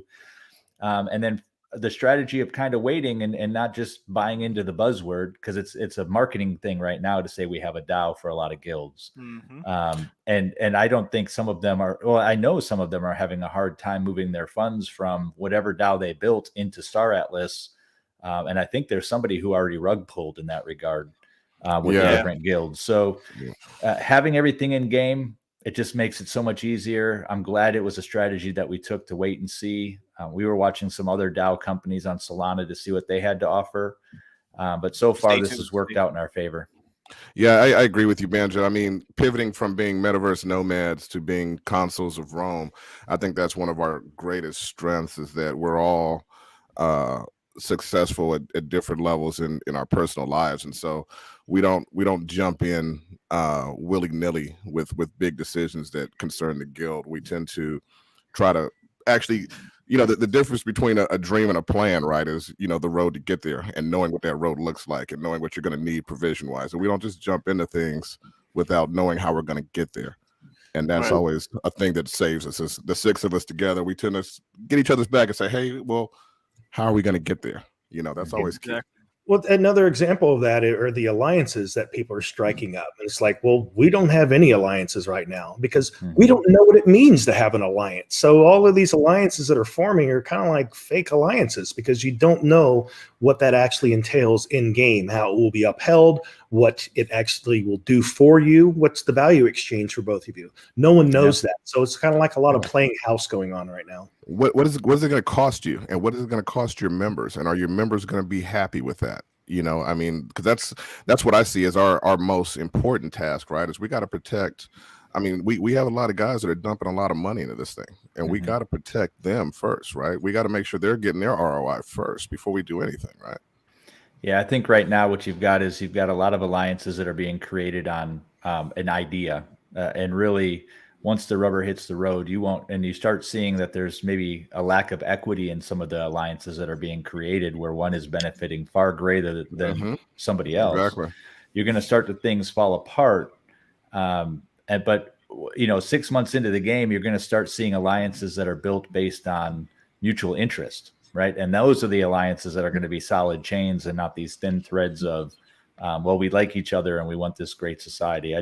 Human nature doesn't work that way. Right. I would like to also add, so sorry, Ben, modified, but the way I perceive or think about this alliance situation is that it's a bunch of guilds protecting their own self-interest by agreeing to prolong the inevitable. This is something I wrote in this is something I wrote in our Discord, because the reality of life, if this is going to be a simulation, is not so much always having an alliance. The UN is the UN, but do they stop every war from happening? Do they not have their own self-interests for every individual who is a part of the United Nations? And are there not behind-the-scene workings of things that are taking place? So it's almost like everyone has self-interest, and this is more so let's all benefit earlier than everyone else by coming to this agreement. But then where's that line in the sand when it ends? Right? Was that ever talked about? It's almost like starting a business. Who's going to be CEO? Who's going to be COO? Who's going to and why do you want to do this? Do you have the credentials to do it? Like, who's the one really in charge in all of this? And if it's a conglomerate of the early days of Illuminati, then it's not really that much of a secret. But we'll see how it goes. Well, all you have to do is look at the UN in real life and see how much of a shit show that might turn out to be. So that's just how I look at it. Maybe I'm allowing my personal bias of real world to flow into the metaverse, but right. I just see some trouble ahead. As you guys know, I agree with both of you 100% on this one, right? It's like, I think kind of going back to what you were kind of mentioning a little bit ago, Banjo, I see alliances in the metaverse to be very similar to what corporate contracts between businesses are in the real world, right? Mm-hmm. You're going to be most protected. I mean, yeah, the law of the land and whatever, the blockchain, the code is going to protect you to a certain extent. But at the end of the day, you're going to be most protected by mutual benefit and mutually assured destruction, right? That's what's going to, I mean, let's be real. That's what's going to really keep these things as solid positions moving forward. Are you as capable as hurting me as I am of hurting you? And am I benefiting at an equal level or a greater level to what your benefits are and to what my people need? The citizens of Rome, are they getting what they need out of this? And there's going to be a significant difference between an alliance and a treaty. So, for example, once we're in game, and let's say that, because we know the territorial structure goes from the faction down to regions, down to planetary systems, down to planets, and then all of the different land areas within a planet. So if all of a sudden you discover that a guild is staged up next to you, there might be a reason to have a treaty. That doesn't equal an alliance. It just means that right now we're busy doing stuff, so let's not fight each other. It's good. Right. It's like, I don't know if you guys know the drinking term skål, which is like, I think it's Norwegian, and they used to say skål, and that was basically like, when I take my big glass up here, I'm not going to kill you, you're not going to kill me. That was what their cheers was. Skål, skål. It's kind of like that. As without thinking you're going to die. If someone has, but next to you has a resource that's of value to you, and you have something that's valuable to them, then you can look to trade negotiations. Alliances are basically like if you guys have a common threat or something like that. So all of these premature actions aren't really taking into consideration what actual treaties and alliances and trade agreements are for in the first place. Yeah, exactly. And I think that's.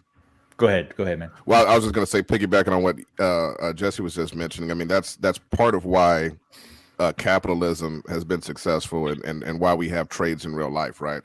Is the idea of, hey, I have a resource that you find valuable. You have a resource that I find valuable. Let's not kill each other. And because wars are expensive and battles and fights are expensive and I might get hurt. So let's trade. Let's see if we can find something mutually beneficial to us, Yeah. Go ahead, Banjo. And that mutual piece is the biggest piece, right? We're already seeing some cases where some other guilds are starting to get upset over the amount of equity or ownership of decision making and stuff that's been happening. And I think, everyone has their own idea of how a guild should be run and whether it should be one person at the top or it should be 100% democratic or somewhere in between. And I think we kind of live in somewhere in between. But when you start having these larger alliances where they're all under one umbrella, it creates some issues of ownership, autonomy, and decision making, right? And even within the guilds that want to come join Rome and be a part of Rome, we're starting to see some things pop up that we're having to assess internally on how we want to deal with as well. Yeah, there's going to be loads of different ways of conflict resolution in Star Atlas. It might just end up coming down to two people having a problem, one of them telling them to meet them in deep space. Like, there can be rules, but there's opportunities. There's dueling's back on the table. What happens in deep space stays in deep space. Yeah. I'm about to say, don't tell me that you guys are going to go fight in deep space because, I might be over there. Yeah, exactly. I might have to do some flank now. Do a little flanking on that. I got a couple jets for deep space for when I just want to run around, but I don't think I want to take my hero. Well, at some point, if you follow the Eve model, the different guilds or corporations are going to get so powerful where they can replace their ships that they're lost in deep space, right? So there'll be an internal process to either lease out ships or give out free ships or maybe provide ships for missions in deep space. So I think the the burn component of deep space will only matter up front when people have their own money involved. When corporations get big enough to be able to create it, using the resources that they've already built up, I don't think there's going to be that big of a problem getting out into deep space. And I think the first major battle is going to be historical. So I can take this one really quick. Cool. The tier 1 stakes is only what if I remember correctly, is only what the posters supply. That's it. The actual drop for the stakes themselves have not dropped. That won't drop until the end of the year. Yeah, Right. so 12,698 is the amount of Discovery of Iris posters bought plus Armstrong Forever, because they both gave the first tier. And again, just as a point of reference, if you were to stake it on a land claim, a planet as we know it can have up to, doesn't mean they're all going to have this amount, but 64 land plots. You're obviously going to have a multitude of planets and, various numbers in a planetary system. That planetary systems can be one of probably many in a region within a faction. And then there's going to be multiple regions. So yeah, lots of different places to put these throughout the 3 factions. So I would imagine there's going to be more. Some of the larger guilds are going to need multiple systems to stake their land. I mean, we've got people within Rome who could probably stake a few planets on their own, which is pretty interesting considering the amount of space we're going to have to occupy just to fill up a Rome collective, if you will. Yeah. I just want to also further clarify for Peter. So there was a rebirth campaign before any ships were actually on the market to buy, or any items at all. And the rewards were dropped to all who had purchased the posters. So there was an airdrop of rewards, and like was mentioned already, there was 12,698, which are all on the market from people's airdropped rewards. So none of these were released by the Star Atlas team, and these are all just people speculating on the secondary market, putting theirs up for sale. So that's why you see the initial cost of what they are versus what we said it's going to be when the team drops the rest or the next batch. So. All right. So we kind of bounced away from it, but the minting and selling your own token, how do you think that's going to show up in the game, and how do you think guilds are going to use it? I think it's fantastic. I think that, as I already hinted to, I think that it's going to allow us to do our own pretty cool things, within the metaverse, whether that is things we've seen roll out in Eve, whether people are, running a casino or, some other type of sporting event or something like that. So there's going to be lots of cool things that we haven't even thought of yet that you will be able to do to attract people to your guild, but not only within the guild, but outside of the guild as a patron. Yeah. So do you think that the implication is that you'll be able to use that token outside of the DAC? Like you'll be able to maybe pay somebody with Rome tokens? Yeah. Why not? I could even see it as you could even use it as, if you have a special token, it can give you access to certain space stations. So only guild members only into certain parts of the space station you have to have a token on, or you can even have a special token where if you pay us with this token, you get like 10% off or something like that. Yeah. You can do it that way as well. Internally, you might be able to just provide it as some sort of payment for work done within the guild, if you will, right? And then maybe the guild has a certain number of ships that can be purchased with those tokens after somebody saves up. So it might be an opportunity for a way for guilds to create meaningful scholarship work, right? Let's say you do 10 missions as a scholar, you get 1 guild token, and then after you get 10 guild tokens, you can get your own ship, those types of things. And I'm going to call it right. Go ahead, Jesse. I was saying equally as important as the tokens is the NFTs, because those can, again, you can use it for grape access within your Discord. You can, as Andrew was mentioning, you could, if you have this in your wallet that entitles you to this discount or access to this area, you could even say that only people that have this particular thing in their wallet can operate these ships. So there's you can start to control feature function between a token and also NFT about what people can and cannot do. I'm gonna call it right now. Rome gold token is going to be the Star Atlas reserve currency. And if you decide that you want to try to sell oil or any kind of resources in another type of currency, we're going to have to come bring you some freedom. Democracy now. It's the American way, right? Rome That's token hilarious. is the new petrol reserve dollar. Is that what you're saying? Exactly that. It's the Rome standard. The Rome standard. The Rome standard. I love it. That's awesome. So one of the other things that shared, and I'm kind of just going through a list of things they talked about. Somebody asked a question about ships not being needed to be moving mining equipment, which I think is something a lot of us thought was going to happen. But it does pull out some of the I guess, realism of the game if your mining stuff just shows up. But any thoughts on that? But does it? Because think about this. We're 600 years in the future. Mm-hmm. If you're going to have something that needs to go to a planet, who's to say that this bundle, this package, doesn't have transport features built in to get it there and do its thing, unfold and set up? It's basically set up to do, and also maybe contract and do that same thing so you can move it to a different location. So I don't see it being far-fetched to build some of that functionality into the actual mining operation system. Yeah. It almost has to be that way. Although there is something to be said about, in the heat of battle, you're trying to decommission all your mining equipment so you can get it out of the system before it gets destroyed. Like there would be a cool gameplay feature there, but at the same time, like you said, it just makes more sense that it's automatically flying in and automatically flying out. I think it would be similar to like an oil rig that was self-propelled rather than someone dragging this thing. So I mean, it's not too much different. No.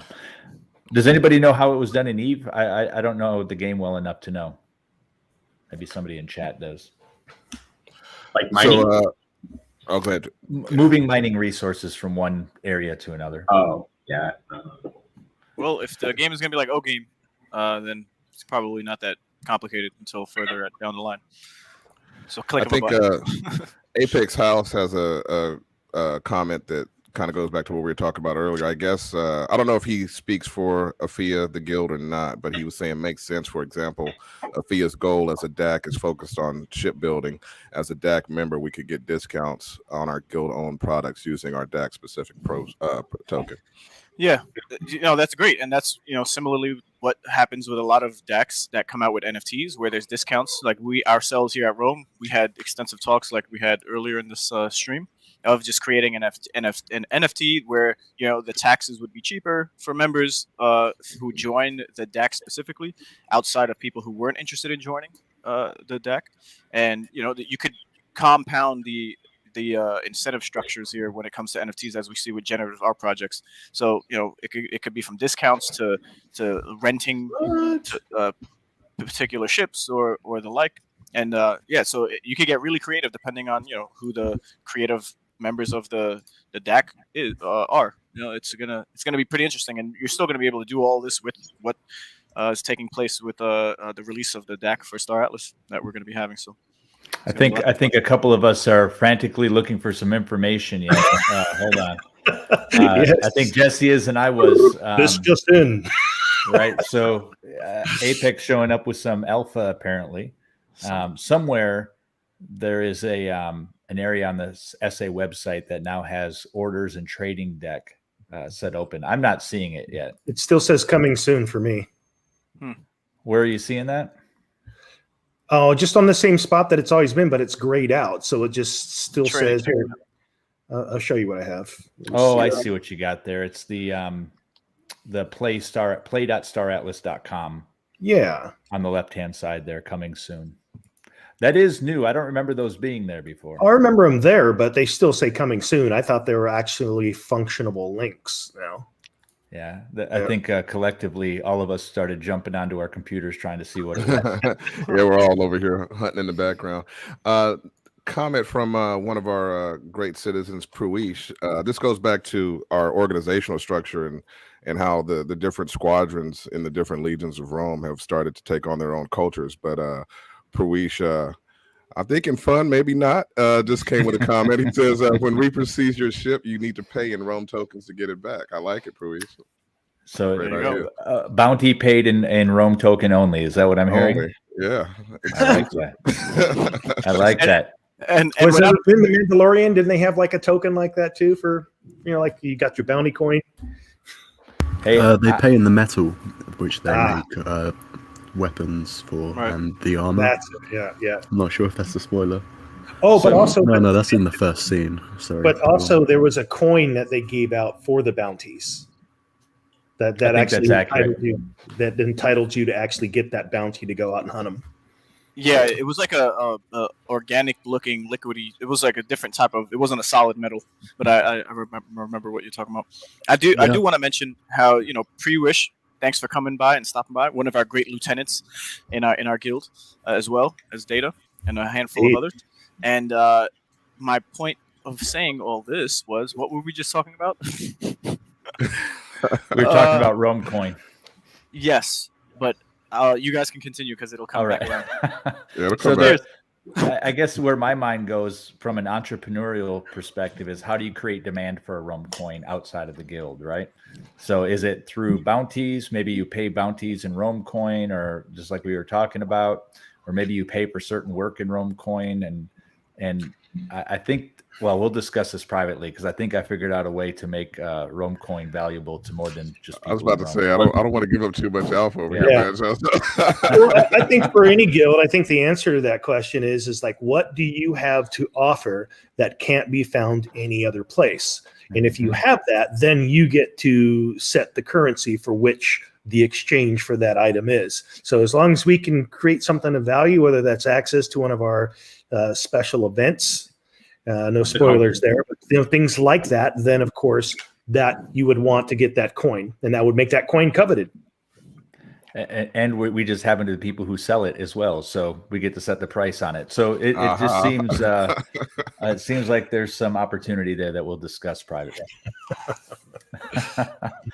All right, so when a plan comes together. Yeah. So hey, the other thing that dropped this past week was the roadmap. And there's a lot of stuff here. This is what it looked like, right? So I'm going to go to some different screens to discuss it. But, I love it when a dev team puts it on paper and puts it out to its community. As many people know, we have some dislike for another community, Gala, that refuses to do a roadmap, right? They refuse to put this type of information out there. We don't do white papers. But this is what gets me comfortable with. This is what gets me comfortable with putting my money somewhere, right? I can see what the plan is. I can see when my money is going to be coming back. What did you guys think about the roadmap overall? The number one thing that stands out there. Oh, go ahead, Bonafide. Well, I was just gonna say, just right quick off of what Banjo was saying. I mean, how do you expect somebody to put their money into your organization or your plan or your roadmap if you don't tell them what your plan and your roadmap is? How do you expect people to actually trust you and support you if you're going in a direction that nobody knows? Especially because this is all so new. Nobody knows where any of this is going, really. So just give us an idea of what your goals are. Go ahead, Jesse. I'm sorry. Well, apparently there's a large enough group that doesn't care about those kind of things. Right. All type. I just want to mention, like from a perspective of ourselves, right? Of myself specifically, I totally agree with what you're saying. But in the eyes of, if I was in the shoes of a CEO like Eric Schermeyer, I wouldn't give a shit because the space is going to be flooded, and it doesn't really matter because you're going to be successful anyways. And he knows that is going to be the case because there's a lot of people who don't know anything about crypto, and they're going to be the first ones when they walk through the gate of NFT gaming that they're gonna see, and there's gonna be all these genres to play, and there's gonna be all these things you can do, But as Oz is behind the curtain, and you go down the rabbit hole, and you for sure find out that you were kind of like missing out on opportunities that you would have rather have taken part in than the ecosystem of what is Gala Games. Yeah. When you look at this roadmap, though, you see the projects, you see from design, code, econ, and art, they've got all their teams. If you were to look at, we're just going to call it, if you were to look at Gala's roadmap, it would be, okay, we're going to talk about cemeteries, and then the next day we're going to sell them. We're going to talk about a ship, then the next day we're going to sell them. So their roadmap would be purely about how are we going to extract revenue, Where when I look at this roadmap, it's about how are we going to get this game out to the people who are supporting us. Well, and that's the thing. Like, I mean, from the top-down view, and as someone that's built a number of companies, the thing that stands out most to me on this than anything else is I love the fact that they have their teams segmented that each play a role in each of these things that are coming out. They've got the design team that's focused specifically on like the game mechanics and the way that we want the gameplay to look and feel. You've got the art team that's doing the aesthetics for what the actual, the visuals will be. You've got the code. How do you make this stuff work? How do you glue all the third-party components that we're trying to bring in and marry together?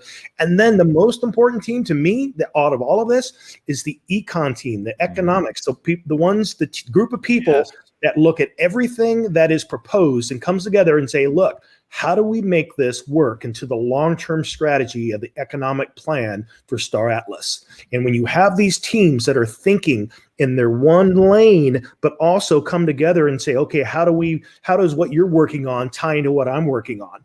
This shows an incredible organizational structure for how you're going to bring something like this to life. Absolutely. It builds trust. I think it comes from the perspective of the CEO a lot of times to a certain extent. I mean, I listened to Schumacher, on their streams and with the Gala Games, and he's excited about selling NFTs and how he could have raised the price of those NFTs and made even more money, And then you listen to Wagner on his streams with Star Atlas, and he's like, hey, we need to get this mini game launched so these guys can start earning off of their investments as soon as possible. Yeah. And it's night and day. Where's my money going to go? I mean, it's obvious, right? Yep. So I got another breakdown of the roadmap, and maybe we can get a little bit more detailed here, a little bit more granular. Another guild put out this, simplified document for people to kind of understand. I think that this is from the club guild, which is great. I love that the guilds put out these different resources and make our job easier. So hat tip to the guild.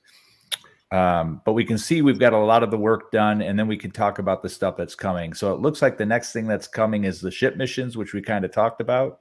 Yeah. We know the one thing I have a question about is, or maybe we should clarify, MVP is minimum viable product, right? It's not most valuable player. Right. So what we're going to continue to see with all these launches is the MVP. So as people go, well, that was kind of stupid, it was too basic. Well, that's because that's just the foundation. That's where it's all starting. That's going to, that's my thought. When I see this here and these two things that are coming up, there's two big things that are going to happen. When you've had so much buildup, people have this thing in their mind about what they think it is going to mean. Yep. And so you're going to have some people that are going to be blown away, and you're going to have some people that are going to be disappointed. That's just the nature of how these things roll out. Some people have things built up in their head about what they think this mini game is going to be, and when they see it, they're going to be like, oh, that's not what I thought. So you're going to actually, each stage of a project like this, you're going to have people get on board, you're going to have people get off. So it's going to be interesting to see how that plays out now that we're starting to enter the tangible phase of this project, where we start to see something, because we know of all the projects that are out there, it's been built up. We know that, as we keep saying, Gala Games is a freaking master at the spin of building up the idea, letting you build up in your head what you think it's all about. But then when you see the actual, the server test, you're like, yeah, you could have built that in a weekend. So here we're actually going to see some stuff come to life. And so it's going to be interesting to see how people respond to what they provide. And I really think it's going to be how people market it, and not necessarily Star Atlas, but how the community markets what's happening on the 18th and into December in social media. That's going to be the big draw, because there's already a growing community of people who want to earn passive income, right? And whether it's done through a game or done through an NFT DeFi project, they want to earn passive income.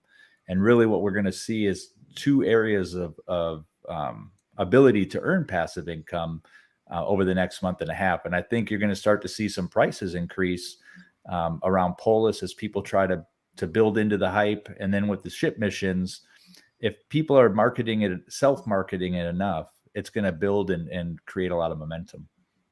Yeah. Also coming in the roadmap, we've got global polish, we've got mining, we've got the second layer of ship missions. Why don't we just start at the top? I think Global Polish is really just about creating a fresh and interactive website. Did anybody take anything else from that? Not much. Nope. And then we've got mining missions, which, I think it's farther out than we wanted it to be. But at least they're being honest about their timelines now. And I think they're probably more realistic. The idea that they were going to have a 2-week iterative cycle of growth in Q4 of this year probably seemed a little bit too aspirational, but now we're starting to see probably something that's a little bit more realistic. Yeah. But the mining tier is a lot.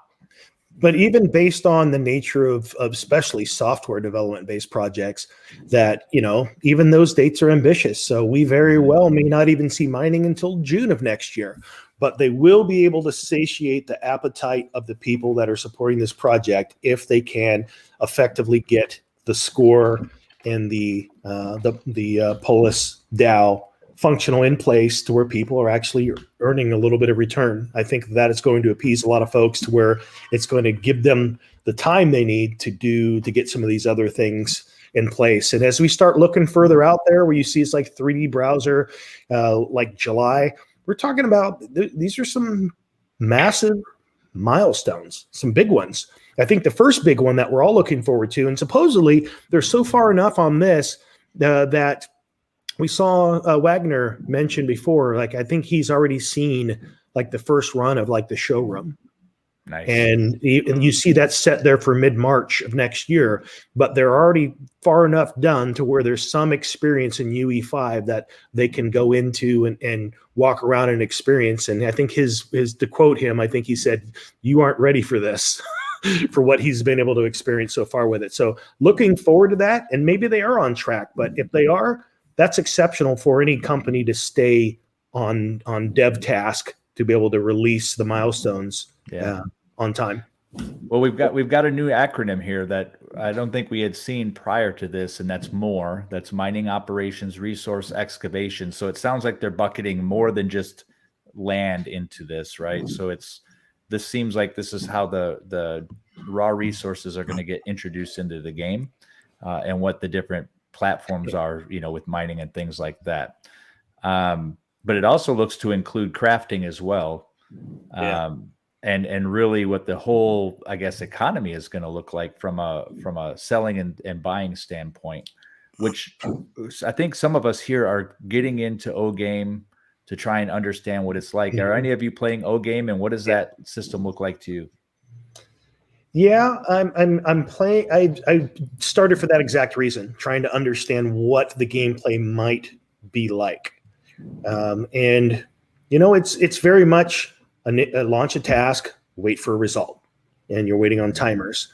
And so, being that you're playing with just funny money, it's not the same as kicking off something where you're actually going to see a return. So that piece is missing from it, but at least the mechanics seem like they're going to be something similar to what we're going to experience in the minigame.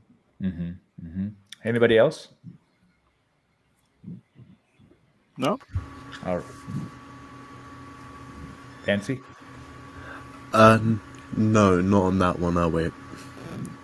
Well, the next one is ship missions, the second round of ship missions, which I think is something we expected to be what the first iteration of ship missions was going to be like. And it'll actually looks like they're given by a quest giver. It'll be different types of ships that are used for the different missions. And I think there'll also be some configuration requirements within these ship missions as well, which will be interesting because it will mean that potentially people with the same ship, based on their component layout, are going to get different returns on their missions. Anybody have any thoughts on those? Well, they mentioned something else in there with the ship missions, and they're saying level up your role licenses to advance your account locked perks. That also sounds like it's a stage where all of a sudden you may be engaging the skill tree for the first time. Yeah. Yeah, it's also quite interesting that the ship configuration is tied in with the ship missions on the same date. Mm-hmm. So that's quite an important one. Yeah, and it's interesting because it also talks about stocking your ship's cargo hold. So are there going to be certain things you need to carry with you as part of those? Obviously, the resource missions where you're transporting cargo from point A to point B, that makes sense. But are you going to have to go pick up, this supply of trinkets and deliver them to a different place? Or maybe you need to go and kill something to get these trinkets and bring them back. I am very curious about what you shared, Jesse, around the account locked perks, because I think there's something there with the skill tree. What are some of the skills that we would expect to see unlock in a skill tree system like this? Well, it depends on the character, I think. Yeah, I think it's the character and what your aspirations are as a career and what you want to focus on. Like there's probably, if you go down the path of engineering on the tree, there's probably so many different things you can open up there. R&D, so many things you can open up there. So I think it's going to be career choice specific as to what you can unlock. If you're a captain, maybe it's the way that you command a crew and the buffs that you give your entire crew and ship based on how you've evolved in your role. Yeah, I remember Wagner talking about the Big Five. Did you guys, was that in the Foundation room or in a town hall somewhere? The Big Five personality? Yeah. That was in Foundation. I think it's fair to speak at a high level. Mm-hmm.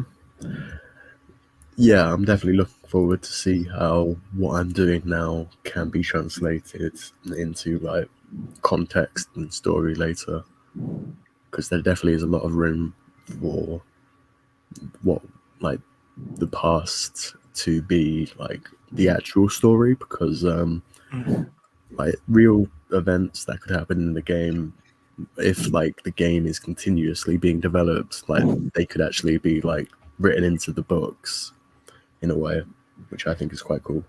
Well, in relation to using personality for your crew, right, and just kind of speaking at a high level, the idea that you might have crew members who don't get along with other crew members, not because of race, but because of their personality, says a lot. And I think it speaks to that whole idea that they've talked about before, where the more your crew works together, the more they gel and the better they do. So yeah, a couple of things there, just as a reminder, and we've covered this on past episodes, but there's going to be academies where people can learn. And so if your crew member, the more of your crew members that have attended the same academy, they get a buff because of that association for where they train together. And the amount of time that they have been on the ship together also creates a collective buff. And then also the affinity that each individual character, whether it's NPC or otherwise, has for their role. There's going to be some people that will detract and take away from your ship if they are in the wrong role. So there's a lot of things that they're at some point. I don't know. We won't see any of this for a long time, but at some point, all of these things will roll into the buff that your collective crew gets for these things, where they trained, how long they've been together, and their aptitude for their role. Mm-hmm. This spreadsheet's a little bit out of date. There's some things that are coming that are farther down the list that are ahead of the ship missions of tier 1, and one of those is showroom module, which is also 15 March. So it looks like they're trying to bring things out that have a synergistic effect with other things that they're bringing out. We've got the showroom module coming. We've got usernames coming, and when it comes to usernames, we all still have the same concerns, I think. Is that when you link your wallet to your username, it creates some risk for the people who are more wealthy. Well, I think that in a perfect world, my opinion anyway, that Star Atlas should look to say, all right, when it comes to land sales and when it comes to names, let us reward OGs. Meaning, like, if you're a part of posters, you're not going to have to immediately drop into the auction, because the whole idea of putting things for auction to the highest bidder, who wants to bid for their name that they've been using for a long time? It seems strange to put into that competitive nature that people literally, this is my understanding. Let's say that I want the name Whitticus. I go and I register that name, and for like a week long or something like that, anyone can start bidding on the same name. That's pretty lame to me. It's kind of like, really, why do you want to encourage that? because you will have people doing that. I agree. Maybe if it's like, I can see people wanting, I want Tesla, I want to be the Elon of Star Atlas, but there should be some other mechanism in place to not have the bidding wars right out the gate for names and even for land. Yeah. I get why they're doing it, and I know there's some social media influencers who think it's a good idea for people to be able to buy other people's names. I just see it as more of a hassle. Yeah. I'm not sure how they get around maybe whitelisting names for people. Maybe something within your Discord name that you've carried can be pushed over into the game. But I'd be upset if, I'm doing my best to make my way in the metaverse and there's some other guy out there writing my name. It just doesn't make any sense. Yeah. Just looking at so Project Mushroom or Project Apple Core. Did we get any updates on what those might be in the town hall? No, he just mentioned them, but they're keeping those pretty close to the chest. What do you guys think? Well, that one's pretty far out. So, I mean, I would have to speculate that if they've got July 15th of 23 for Project Mushroom, then perhaps Project Mushroom is one of those things that they've talked about that are way out there, like a first-person shooter version of like a Monster Hunt. So maybe it's something like that, because that's pretty far out. That's like a couple years out. And it does say, go ahead, Fancy. No, you go ahead. My guess would be, since it says partial vertical slice, it might be a 2D version of like the Star Atlas map. In my mind, that means there's a piece of the game that's playable, whether it's first-person shooters like Jesse said, or maybe it's piloting your cargo across space. I think that's going to be our first target for real AAA Unreal Engine 5 playing of some type. And then it looks like 2 years later, maybe that's the full launch that they're looking at. Maybe that could be VR. Maybe it's like that. Maybe you've got browser. Maybe you've got full-on downloaded game where you need the full-on game spec mechanics, and it's not just browser-based. And then maybe it's VR after that. Yeah, well, I'm looking forward to the VR piece. I mean, I think many people are, and I can't wait to see whoever builds the first Star Atlas spaceship, that moves in their basement or something. I've already seen. I was watching a video on this like a night or two ago on YouTube about one of those chairs that spins 360 and goes all different ways. It doesn't do the full over, but it will spin around and it will tilt different ways. That would be a pretty cool thing for a spaceship to be able to have that kind of ability to navigate your ship. That would be great for tactical fighting. Yeah, no, I agree. And I think at this point, it's all theory with what's coming, but we'll always be here to talk about it and make our own speculations of what's going to come down the line. But a good week overall. I think there was a lot for us to talk about, a lot for us to consider. Is there anything else that happened this past week that we haven't discussed in relation to Star Atlas? The 2 ships coming. We haven't. I guess we could speculate on which we think they are. Yeah, I think that Ohm transport's on the horizon. We keep seeing that pop up quite a bit. Yeah, I just don't want it to be the bounty hunter ship. I've said that privately, but I need to restock my bank account before another expensive ship comes. So since you went there, Banjo, I just want to go on ahead and say to all you developers and everything out there, I mean, you guys, I know that we're looking for the last leg of the bull run to start here at the end of the year, and I know you guys are all trying to take advantage of it, but please, for all of us people who aren't millionaires yet, you don't have to put it all out in the next 3 months. You can save some for next year. Let us come. You can trickle in. You don't need to just overload all of us. Right quick before we get too far away. This comment by Apex House was talking about what you were mentioning earlier, Banjo, as far as the names and stuff like that, and I agree with them. I don't feel like what they're trying to. I understand what they're trying to do as far as trying to create a different or a more fair system, but it doesn't need to be that way. The same old. The same old. We're gamers, right? We've been dealing with this for decades.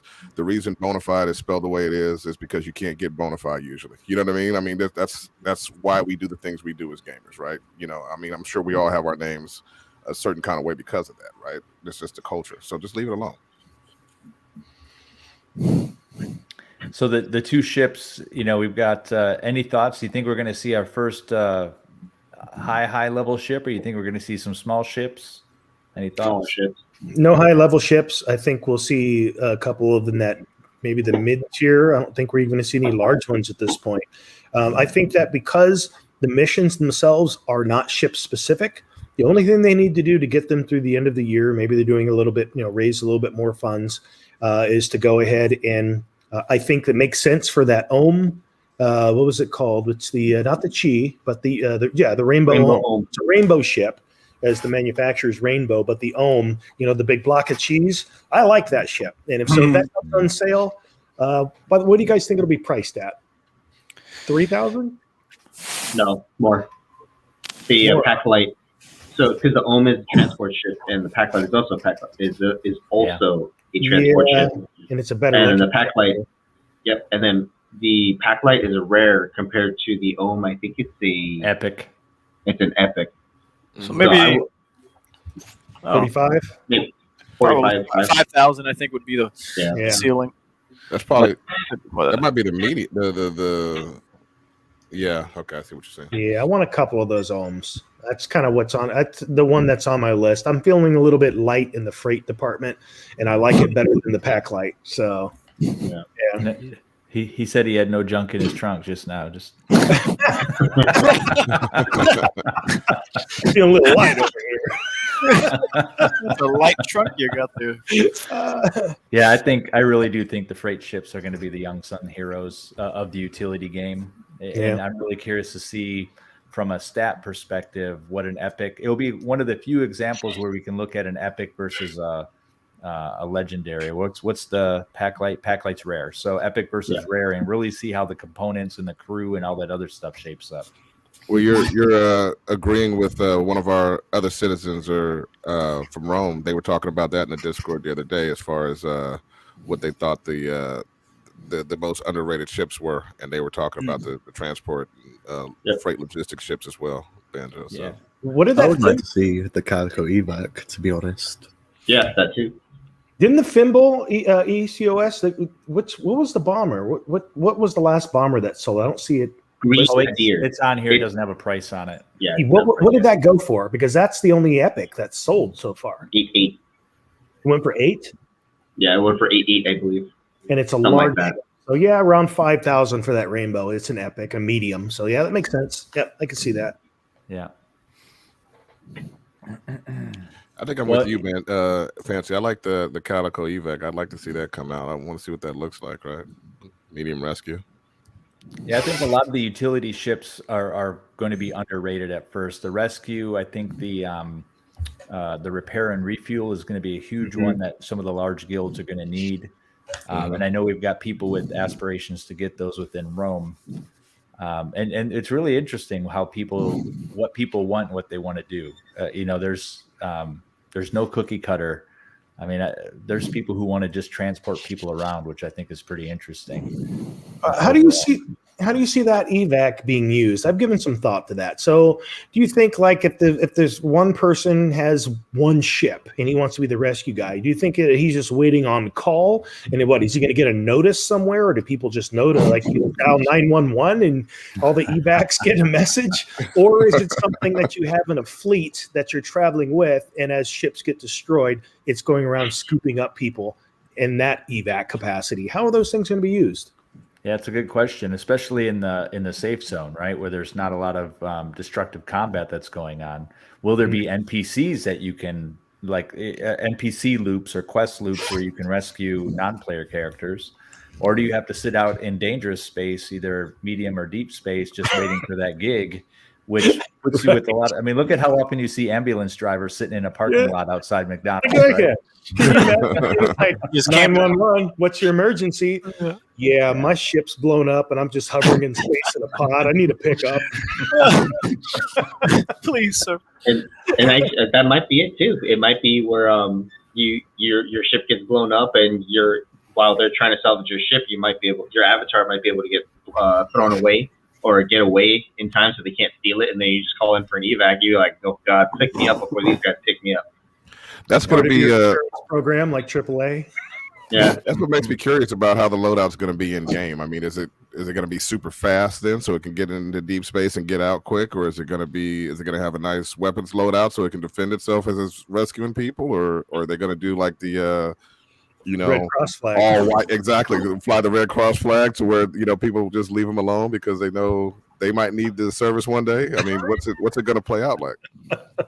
Yeah. Well, if it comes, if it says real as they say, you'll be able to do anything you want, right? So we've got Azurite, who's a guild member who wants to be a gardener, and I think there's going to be some good money in being a gardener at the end of the day. He's not the only one we've had join. We had somebody join recently that I interviewed that he just wanted to be a farmer. I asked him what his interests were, and he was like, I just want to be a farmer, man. And so I think it's really cool. Well, there are people who are more inclined to be non-confrontational or passive, and I think there's opportunities for everybody to do something. But at the end of the day, you're going to have some sort of protection. Either you pay for it by building up your systems, or you're going to need another individual or group to protect you. Well, that raises a fascinating point, and it almost drags us into the esoteric side of things, which I always think about with the metaverse, because the metaverse is this big sandbox where we as humanity get to decide how we want to play a new role and experience a new way of being. Because the truth is, there's an aspect of humanity that's boring that we've played out so many times. We know what it's like to war. Wouldn't it be more interesting to find out if there's a new way of being? So if that's the case, then why not use this sandbox to discover new ways that we haven't already played out 1,000 different times? So hats off to all the people that are looking for ways to exist in the metaverse that aren't necessarily showing up to be a part of conflict. Absolutely. Yeah. Those are going to be just as important to build out this world and this ecosystem that we're going to be having in the metaverse.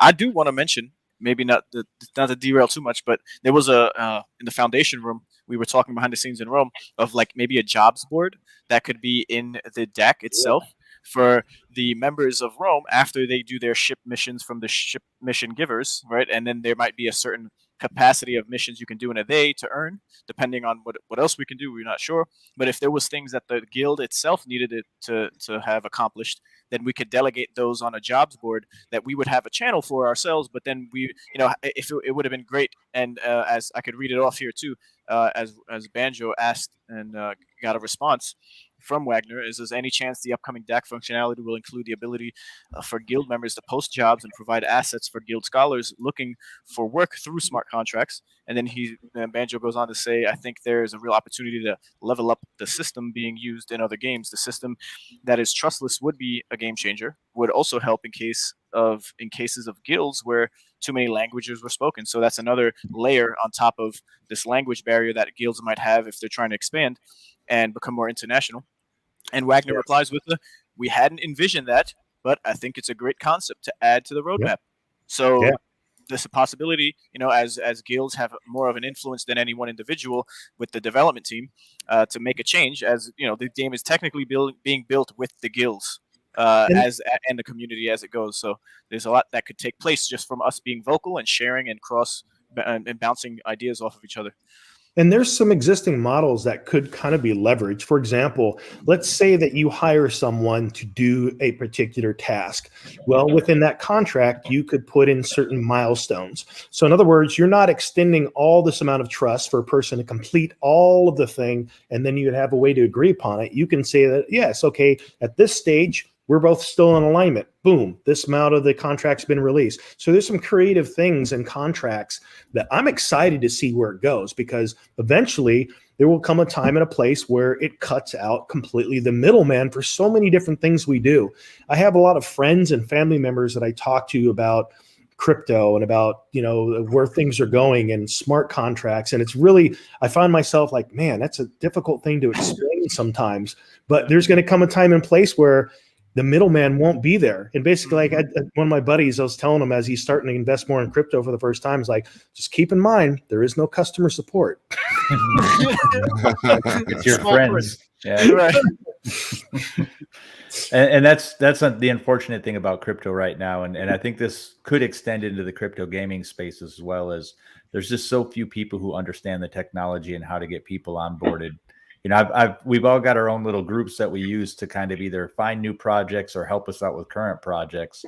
And you know, there's one of our guild members, Monty.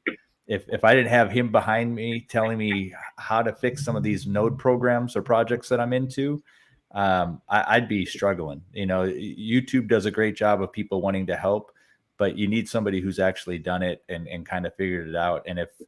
And until a crypto game nails kind of the Xbox or PlayStation experience, it's going to be always a challenge to onboard new people into these games.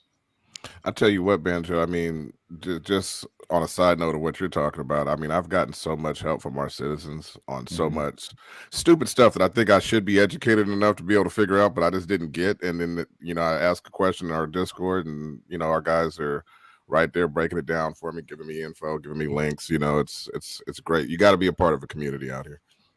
I want to bring up a question here from Harmony Payne, who's a regular listener to the podcast. And it should war be a fun thing in Star Atlas, or like in real life, a last resort kind of thing? And man, before I answer, I'll let you guys answer, because I have a negative take on all of this. I think war is quite fun if you sell ships. If you're a Rothschild. Well, yeah, very well said. Then you become the Halliburton of Star Atlas, you know, that kind of thing. So war, as Bonafide mentioned earlier on, it's a costly affair. And so in the very beginning, I think that the way we're going to see Star Atlas play out is that people are going to focus on trying to, if they're smart anyway, building their defenses and gathering resources. And so what you're looking to do is fortify your place. The only time war should come into place is when you have conflict over resource. But there's also going to be the people that just like to war. They like to be. That's just the mindset. That's why they're there. They're vicariously living through their Klingon selves, and you know. So we're going to see that. But personally, for me, I think the most exciting part of the metaverse developing is doing things that we're doing new rather than stuff we've already done, and we've done lots of warring. Yeah, I mean, you triggered me earlier when you were talking, Jesse, as far as the possibilities that are endless as far as how we're going to interact with each other in these metaverses, right? Because we have an opportunity to kind of start with a clean slate and be a different type of humanity and try some things out economically and socially that have never been tried before. You know, with some skin in the game, but also kind of in a safe space, as it were. That being said, you know, I tend to look at, you know, going back to my Invest Geek roots, right? I tend to look at things from a business perspective, right? So, you know, it's, for me, war is a cost benefit analysis, right? What am I going to gain? What am I going to lose? Obviously, it's expensive to go to war. Is it going to cost me more than I'm going to lose by not going to war? Is the thing that you have that I want so valuable that I need to come get it? Or should I negotiate or trade? You know, these are all business questions to me. Developing an enemy has a long-term cost. It's not just immediate. Yes, sir. And at the same time, taking out a potential enemy before they get too powerful is also something that could cost you long-term into the future. So sometimes you might have to go on ahead and pony up the expensive war early so that you don't have to have a higher expensive war later. You know, these are all things that we're going to be thinking about. Right. And while we know that the negative outcome of war, maybe out in deep space, is financial, I think the reason why it won't ever be a last resort type of thing is because there's no negative impact to the human being, to the species, right? So you're not going out killing people. You're just taking somebody's money away from them. And I think human nature, and I've said this before, is going to show up very quickly in Star Atlas, in my personal opinion. And if you look at proxies like Eve, you can see that this, at the end of the day, this is a game about resource accumulation, and part of that is done through war, through combat, right? So when you go out and you kill somebody out in medium space or deep space, you might be picking up your territory or protecting your territory, but you're also gathering resources at the same time. And if there's money to be made there, there's going to be, what's that song? War sells and I'm buying, or something like that. So people are going to be into going out and starting fights, and it's a game at the end of the day, and people are going to want to be the best. And not only is it a game, we have to look to the developer's intent. And the truth is, the developers have built conflict into the game. So because that is the foundation upon which Star Atlas has been formed. Again, look at every trailer. We've got this diamond sitting out in the middle of the universe, and everyone is going to, go and battle for it. So by the very nature of how it's being structured, it is pushing people towards conflict. Yeah. Yeah. So I think you're going to see it as a constant, frankly. Yep. But ultimately, what do we do with that? We're being cast into what we already know and experience, but maybe we'll show up differently. Maybe we'll figure out a different way over time to shape it into something new. Who knows? Yeah. In other sandbox games that allowed for, open world PvP and things of that nature, I've seen, huge alliances get built for mutual protection, like we were kind of talking about earlier. And a lot of times, in almost every case, matter of fact, I've seen these alliances break up, sometimes just because of pure boredom, because they had everything on lock. They were this huge alliance. They ran everything. And then some of the top dogs started beefing, and they started a war, basically, to use all the toys that they were. I mean, you're building resources. You're building up all these guns. What are you going to do with them? Eventually, you're going to fight with somebody. My gun's bigger than yours.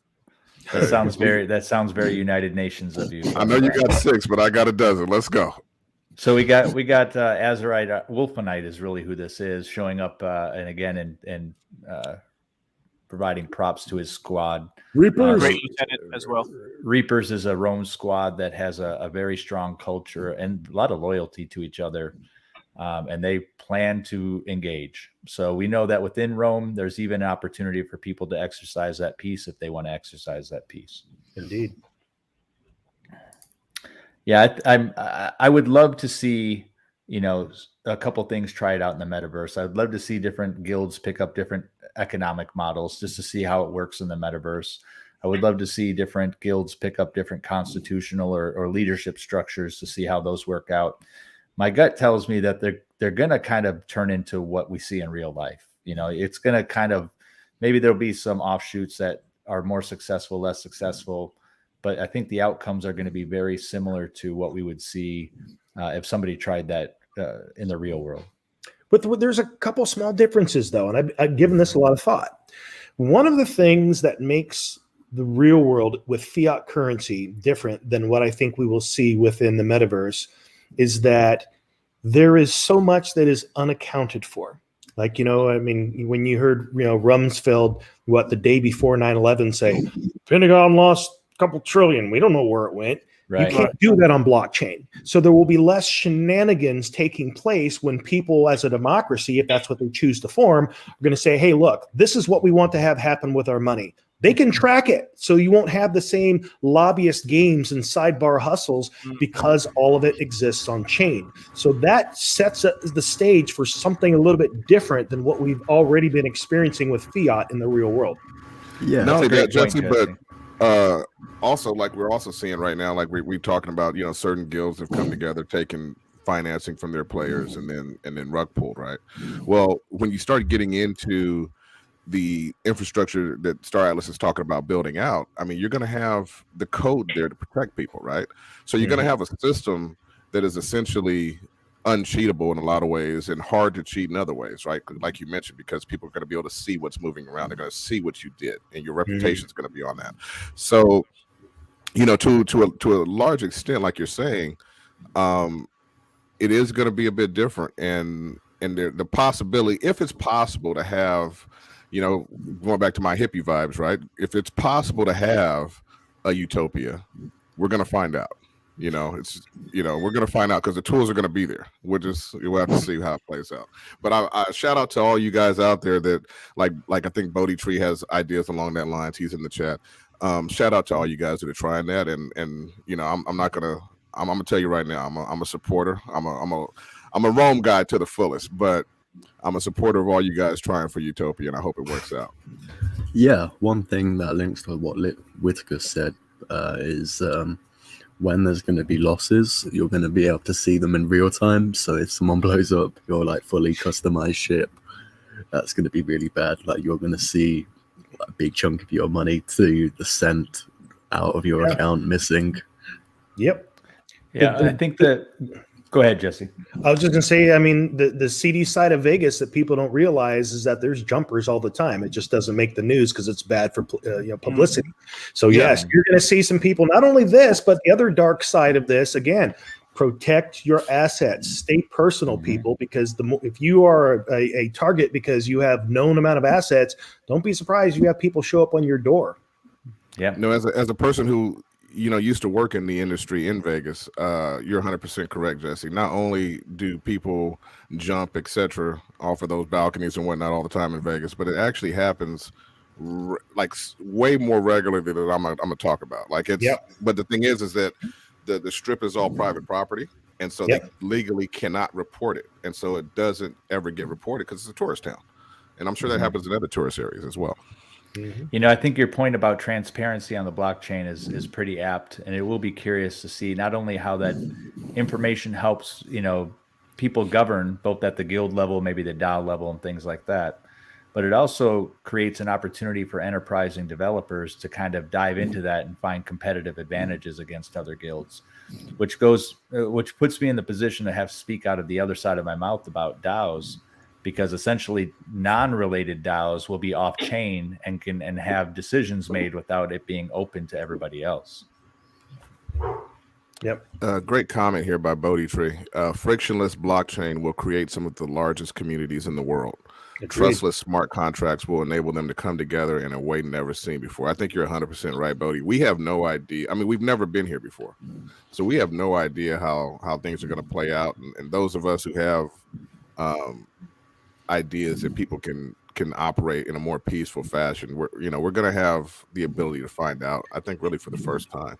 And it's because it's right there. I'll give you a perfect example. Like when people donate to charities, if they knew how little of their money actually got to where they think they're supporting, if that was on chain and all of a sudden you saw you just donated $10,000 and $100 actually got to feed someone, you'd be like, what's up with that?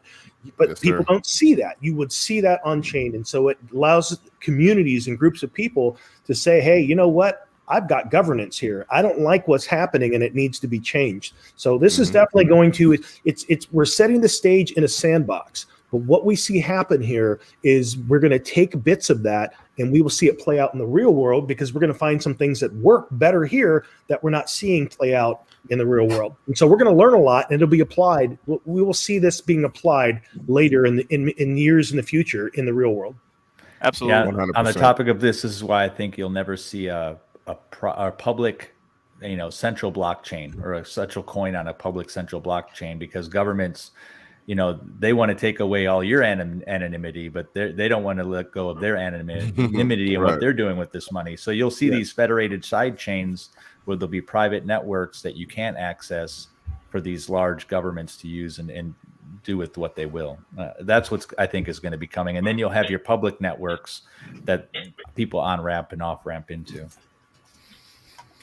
All right. Well, I think that is it for the day, gentlemen. Unless anybody has any last thoughts, I'll give a round robin. Andy, anything? Nope.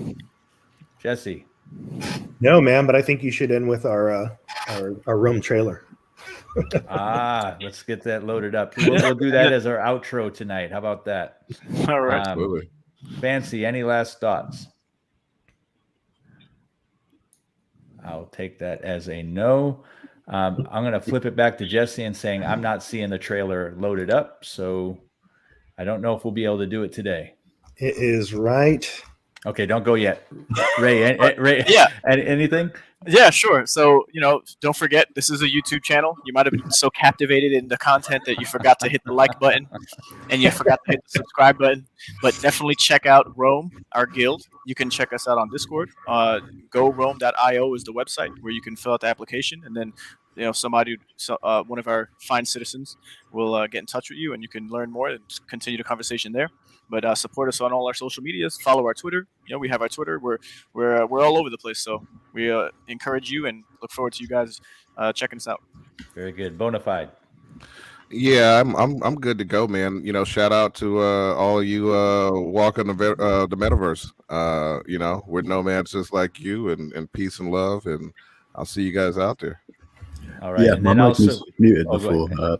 See you next week, guys. the other thing that I'll say is we've got some special guests coming up in the next couple of weeks. So we're going to talk about some new subjects related to not only just Star Atlas, but the metaverses and gaming as a whole. Very excited to have some guests that we're working on behind the scenes. So with that said, Jesse, why don't you take us out? Cheers. Peace, everyone. Are you ready for the next evolution in gaming? Blockchain games are here. Why just play when you can play to earn?